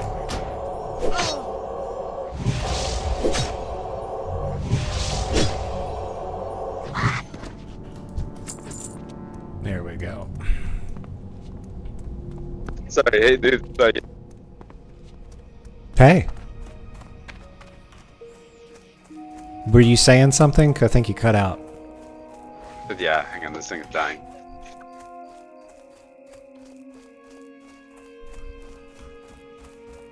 Yeah, my headset was dying, for sure. Oh, no worries. Just, dude, gotta say, alright, so if I have to, like, talk about companies and equipment and stuff that I've used in my lifetime, dude. Right. Dude, Razer does not rank high for me. No, I really liked their mouse that had like the fucking 12 buttons on it on the side or whatever. But Naga? yeah, I liked the Naga, but I did not like their keyboards. The really big fuck off mouse pad was a good idea though. I think they were the first people to kind of do that. But yeah, it was all made in China. Their stuff right now, like I wouldn't buy anything except for one thing: What's the that? Huntsman, the keyboard. Really? Because this is damn near cheating, dude. Yeah, so you know, like AD tapping on like a keyboard when you're playing something like CS or like, right. where you need like some accuracy of your step back on striking back. Right. So the Huntsman does this the actuation differently, whereas like the last key press is what's available. So if you're pressing both keys, right? If you press left and then right would be active until you let it go, and then yeah, the other actuation will activate as default, and you can keep tapping that key. Right. And it will just make you like seamlessly strafe go into a stop, and you'd be able to shoot with like maximum accuracy every time. Okay. Which is near cheating. Damn near if you ask cheating. me. Yeah, like if hardware is doing this for you, and that's not you, that's cheating. But you know, That's just like my opinion. And I'm an opinionated fella.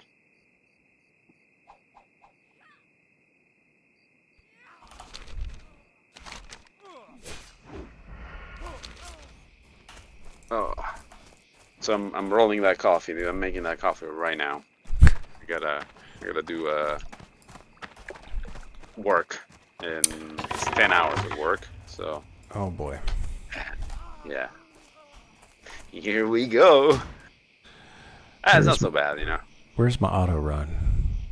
Interface options, key bindings. There we Numlock. go. Numlock is the default. Yeah, we're gonna change that. Auto run. There it is.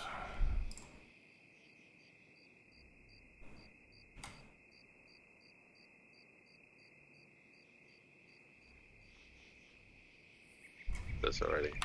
I'm feeling like a tech genius over here, figuring out how to get my add-ons working all by myself. Oh yeah, you've been installing add-ons? Hell yeah, that's what's up. Ah. What do you install, anyways?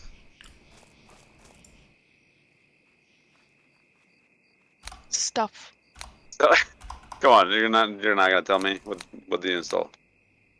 I know Bagnon was probably one of them for the bags. Oh, most definitely, but there's a lot of stuff, and I don't want to go through it right now. That's fair. Yeah. I feel like that would bog down the stream unnecessarily.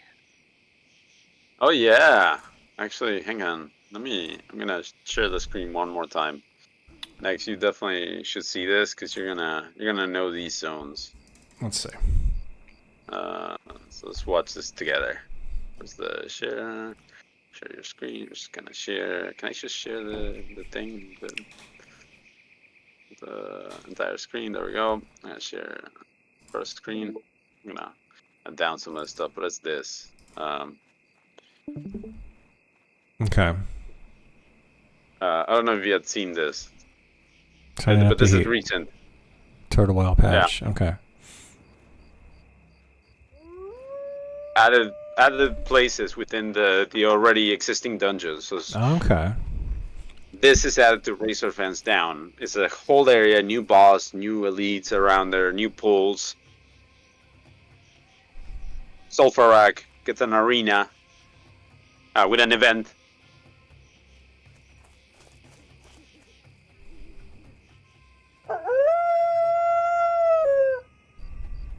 The tombs, which were mentioned before, but never, like, you couldn't go in there. Right. New boss. This is a dungeon that I spend a lot of time in. Oh, that fucking place. Yeah, I remember that. Yeah, Black Fathom's Deep is getting a temple inside of it that gets corrupted. So. Okay. Well, you know, I'm gonna make some videos about this server, and I'm gonna get on my soapbox about a couple of things because you got a bunch of people doing this shit for free. That's doing doing better than a new boss and MC. Yeah, right. Oh my god. It was a new area, yeah. Like, this is what they should, like, this, it just goes to show how creatively bankrupt AAA in, like, Hollywood is right now. No, yeah, I mean, we can go on about that for ages, dude. And hang on, because like you've probably watched it from just like looking around, but yeah, there's this too, which is another one. Like straight up, they're just adding zones, with like quest and everything. And it's not like these are level 60 zones, by the way. These are leveling. Right. They're trying to patch the leveling process, dude. By adding new zones. That's great. Yeah. And it's like, and it's new stories that they've written, and like, it's kind of like their passion project, right? Oh, I get it. Let me see. I'm trying to get to. Yeah. Some of the stuff they're working on. I'm trying to get to. May have to. yeah, this might be one of those where we have to go check out their site. But they have stuff about. Oh yeah, they have their own stuff. Let's go. Trailers. Here we go. Cause yeah, this is the one. So they show a little bit of the work. Not gonna be as loud, but you can already see it looks pretty good. Right. Let me see. Hang on, let me restart it then. There. Okay. Yeah. Oh, they need to make sure their servers are based in France.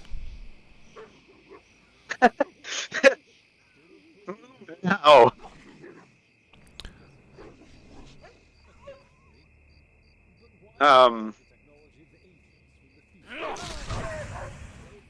Yeah, it's this place is they're gonna get shut down as soon as they launch the Unreal client. Cause like, look at this. It's like it looks a lot better already from the get-go. Just geometry and standard models, no big deal. Right. But when you start adding the custom lighting that you can add to Unreal Engine, right. really using like here, the grass and stuff, yeah. Yeah, like Elwyn Forest looks amazing, dude. Right. And you can still use like the olden way if you want. Oh, it looks really good at night. Yeah. I don't know if you knew the story for that zone, right? That it was supposed to be its own zone with mechanics of a torch. Oh, and they just... Yeah. They had to scrap it because it was only Alliance would have gotten to see it, and it was like, you know, like you did that in your 20s or 30s, something like that. Right. And then you would never go back to it. Oh, yeah. Android devices, dude. Yeah. Oh, my gosh. New powerful modding tools, okay. Yeah, so they extended the Lua stuff, so you can do more with what you already had. And yeah, the anti-cheat is good, dude. It's really good. That's great. Do you know, like the farming companies that formed in WoW? They tried to do it here, and they would just get like mass banned, right? And so trying to sell gold in this server is near impossible. That's awesome, because they give a damn. Yeah, but it's also a matter of scale. Yeah. Yeah. But yeah, this is what, you know, like really when this comes out, like why would you play Classic or pay Blizzard any money? That doesn't make any sense. Yeah, and yeah, much more than just, you know.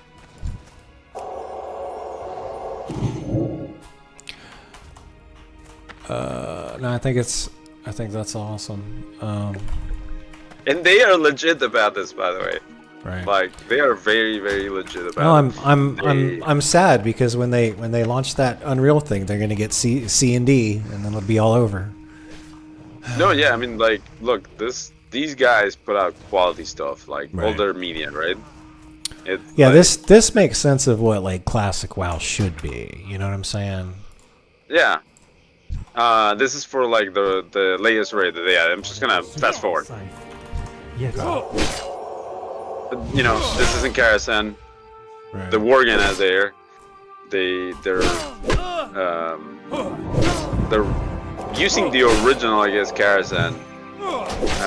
And they're also using the Karazhan crypts, which was like, you know, it was there in vanilla and never used. Right. And a lot of the stuff is original. There were no bones for this, you know. They're just kind of they're doing their own thing. That's fucking great. Their chess event in Karazhan is ridiculously hard. You go to all the places where you wouldn't go in Karazhan. Like you go to the kitchen, you go down like to the servants' quarters. We like when we do Karazhan, we go through a bunch of the stuff that you wouldn't normally go to. You get to see the whole of Karazhan, which is really, really cool. And then something happens in the raid, and you're no longer in Karazhan. You're going somewhere else, and you fight somewhere else. Too far away. And I think that's cool as fuck. Well, it seems like they know their audience and they're actually like fans of the thing they're working on instead of just showing up to work to collect a paycheck. Yeah, dude, and it's like, wow, you fuckers have done something great. Right. And it plays great, by the way. Yeah, I haven't had any problems yet. Like there's no lag. Yeah, and like I'm playing from the States, like I should have something, you know. But yeah. Oh yeah, because it's based in the servers over in Europe. Yeah. Yeah, so you'd think I'd have some issues, but no. And yeah, and there's a bunch of stuff that they added in here that like honestly, dude, like it's all on your fingertips. If you just download the client, you can do most of the stuff you would do. The only stuff that you gotta go outside of this is like me, and I go get my own add-ons, and I just I add them, right? I make my own add-ons, whatever. Those, that's kind of like outside of like anything that you need to play the game. All the basics are in this little package. It's really, really nice. Okay, I will definitely have to dive into this and make some content on it before it gets banned. Yeah, fair enough. I'm gonna document. Yeah, archive it for for the sake. Dude, like if I'd just like written down all the crazy stuff that happened in Nostalrius, I could fill a book, dude. That was so wild, dude. Like start to finish. So I'm hoping these guys have better luck. I hope they don't run into anything like that. I don't know. I think they're doing good for like a game that obviously you and I have played back in the days. Right. We have the goggles, the nostalgia goggles. Yes. But there's also the reality of like I played through that garbage. But here's the thing. Like this actually sounds interesting to me. I have never once wanted to load up like classic WoW as Blizzard has it because I already played that game. You know what I mean? Yeah. Like, I got fucking Field Marshal. The only reason I didn't get Grand Marshal is because I was banging this chick at the time. And she had nice hooters, and she reminded me of Kate Beckinsale with bigger tits. So, of course, I didn't get Grand Marshal. It's always the titties, man. It is.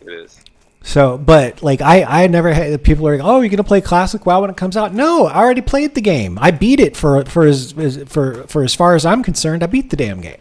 But since there's all this new stuff added here... And they like it seems like this would be worth my time because they've added things. The mechanics are different and more advanced. Like everything that they did in World of Warcraft was like after vanilla was just make things simpler. No. There was Burning Crusade, and then after Burning Crusade, they just started making things simpler and simpler. I always argue that the last great expansion that WoW had was just. The Wrath of the Lich King. Because it was you finally get to kill Arthas, your Frozen Throne arc is done, you can be done with this goddamn game. Right. Crash it, dude. Right. But yeah, no, like, you can tell that these guys give a fuck. And it's a lot of giving a fuck, and not enough money, it seems. But a lot of giving a fuck, but, and it goes far, dude. Right.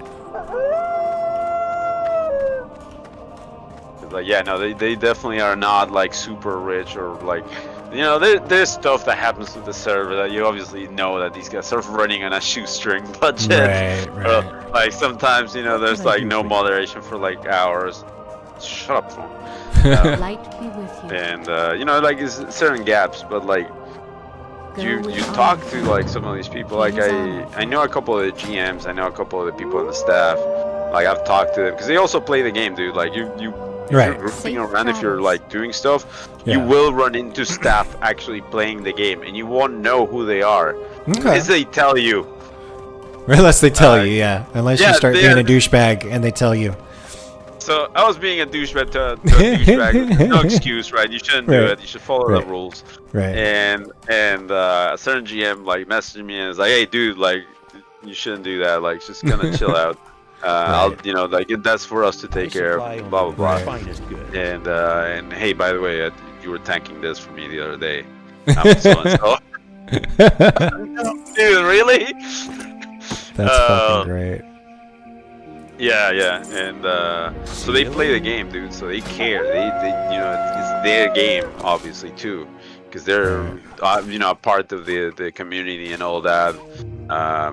That dude was like honestly, like the dude's like I'm not gonna fucking, you know, snitch on the guy, but the dude is kind of like a very famous in that server person. Does a lot of damage. Okay. He's really good at their gig. Need something? And also the dude is a GM and puts a lot of time and helps out with the server and keeps it That's running. fucking great. You know? Yeah, and it's it's like this community of volunteers. Right. See you around. Yeah, I'm gonna have to make some content on this place before. I'm gonna document. I'm gonna make some content on this. I think it'll make some good stuff.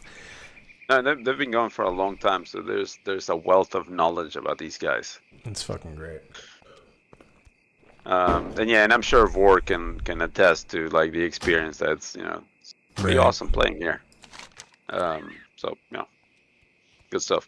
Anyways, I gotta skedaddle because I gotta get started with work and all that junk. I started coffee, but I have not had coffee, so I'm gonna go ahead and start doing that. Okay. Well, thanks for telling me about this. Yeah, I'm gonna start making content on it. There seems like enough stuff here to keep me interested, but like I've never wanted to. And it's free. Yeah, it's free. It's fucking free. As soon as I get a job, I'll send these guys some money. Yeah, dude. Dude, like honestly, that's the only reason I donated. I was like legit impressed. I was like, all right, here's some money, dude. Like, for sure, I know servers are not cheap. You know? Keep it running. At least one more month from me. Right on. All right, I'm gonna get out of here. I'll catch you later. All right, I'll see you tomorrow. Yeah, I'll be around tomorrow. Yeah, for sure. I'll be around tomorrow. All right, man. Be seeing you later. Bye. Hey, I just posted. This is Turtle Wow. So double truth. If you're still, I don't know how long ago you posted. I was too busy looking at shit. Are you still here? No. Oh well. I gotta focus more on chat. Well, I was busy talking to Zach, so whatever. Here we go. Okay. It's actually midnight. I should call it for the day. I got a bunch of stuff I need to do tomorrow. I need to like relax before well, this game is relaxing AF, but yeah, I may as well call it for the I can't really night. talk much anyway, so I was fixing to head out as well.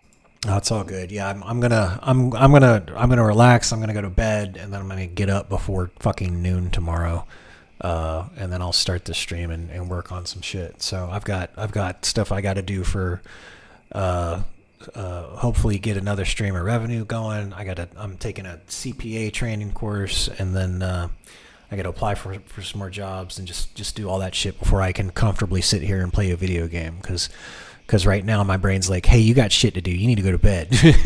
that responsible adult in me is yelling at me, so I'm going to take off. I get that. I've been having that battle here too, but I've been told to relax. So. Right on.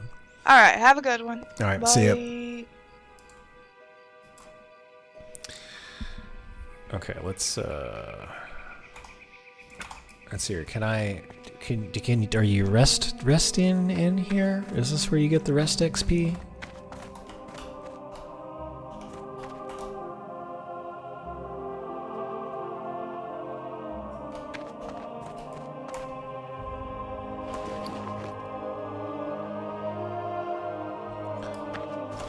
Okay, let me find an inn. I think I want to find an inn, and that way, because he was just telling me how crazy the rested XP is, so I want to take advantage of that at least.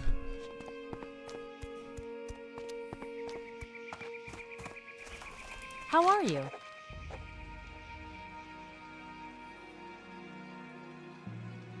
See you later.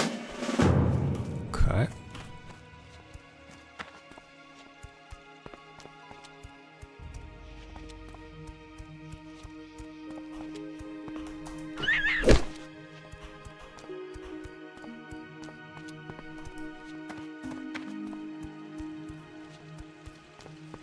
Good day to you. How are you? See you That's later. right. Lion's Pride Inn. This way.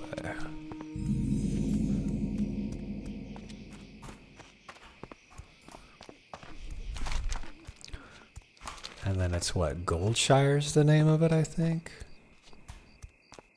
Goldshire Inn, if I remember correctly.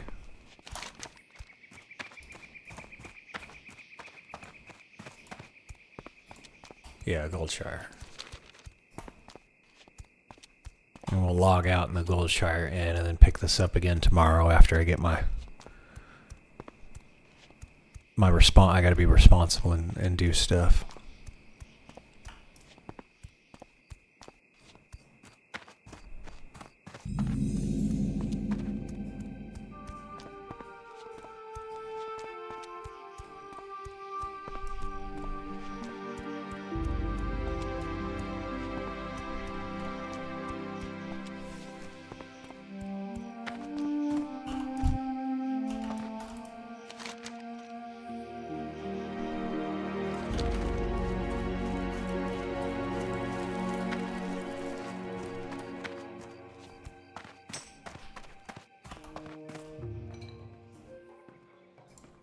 There we go, resting.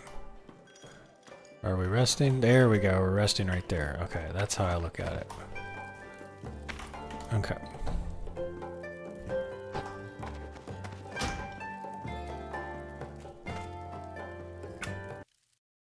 Perfect. Okay, let's pin that to the taskbar. All right, cool. All right, I'm going to go ahead and call it for the night, and then we'll pick this up again tomorrow. Got a lot of stuff to work on. See you then.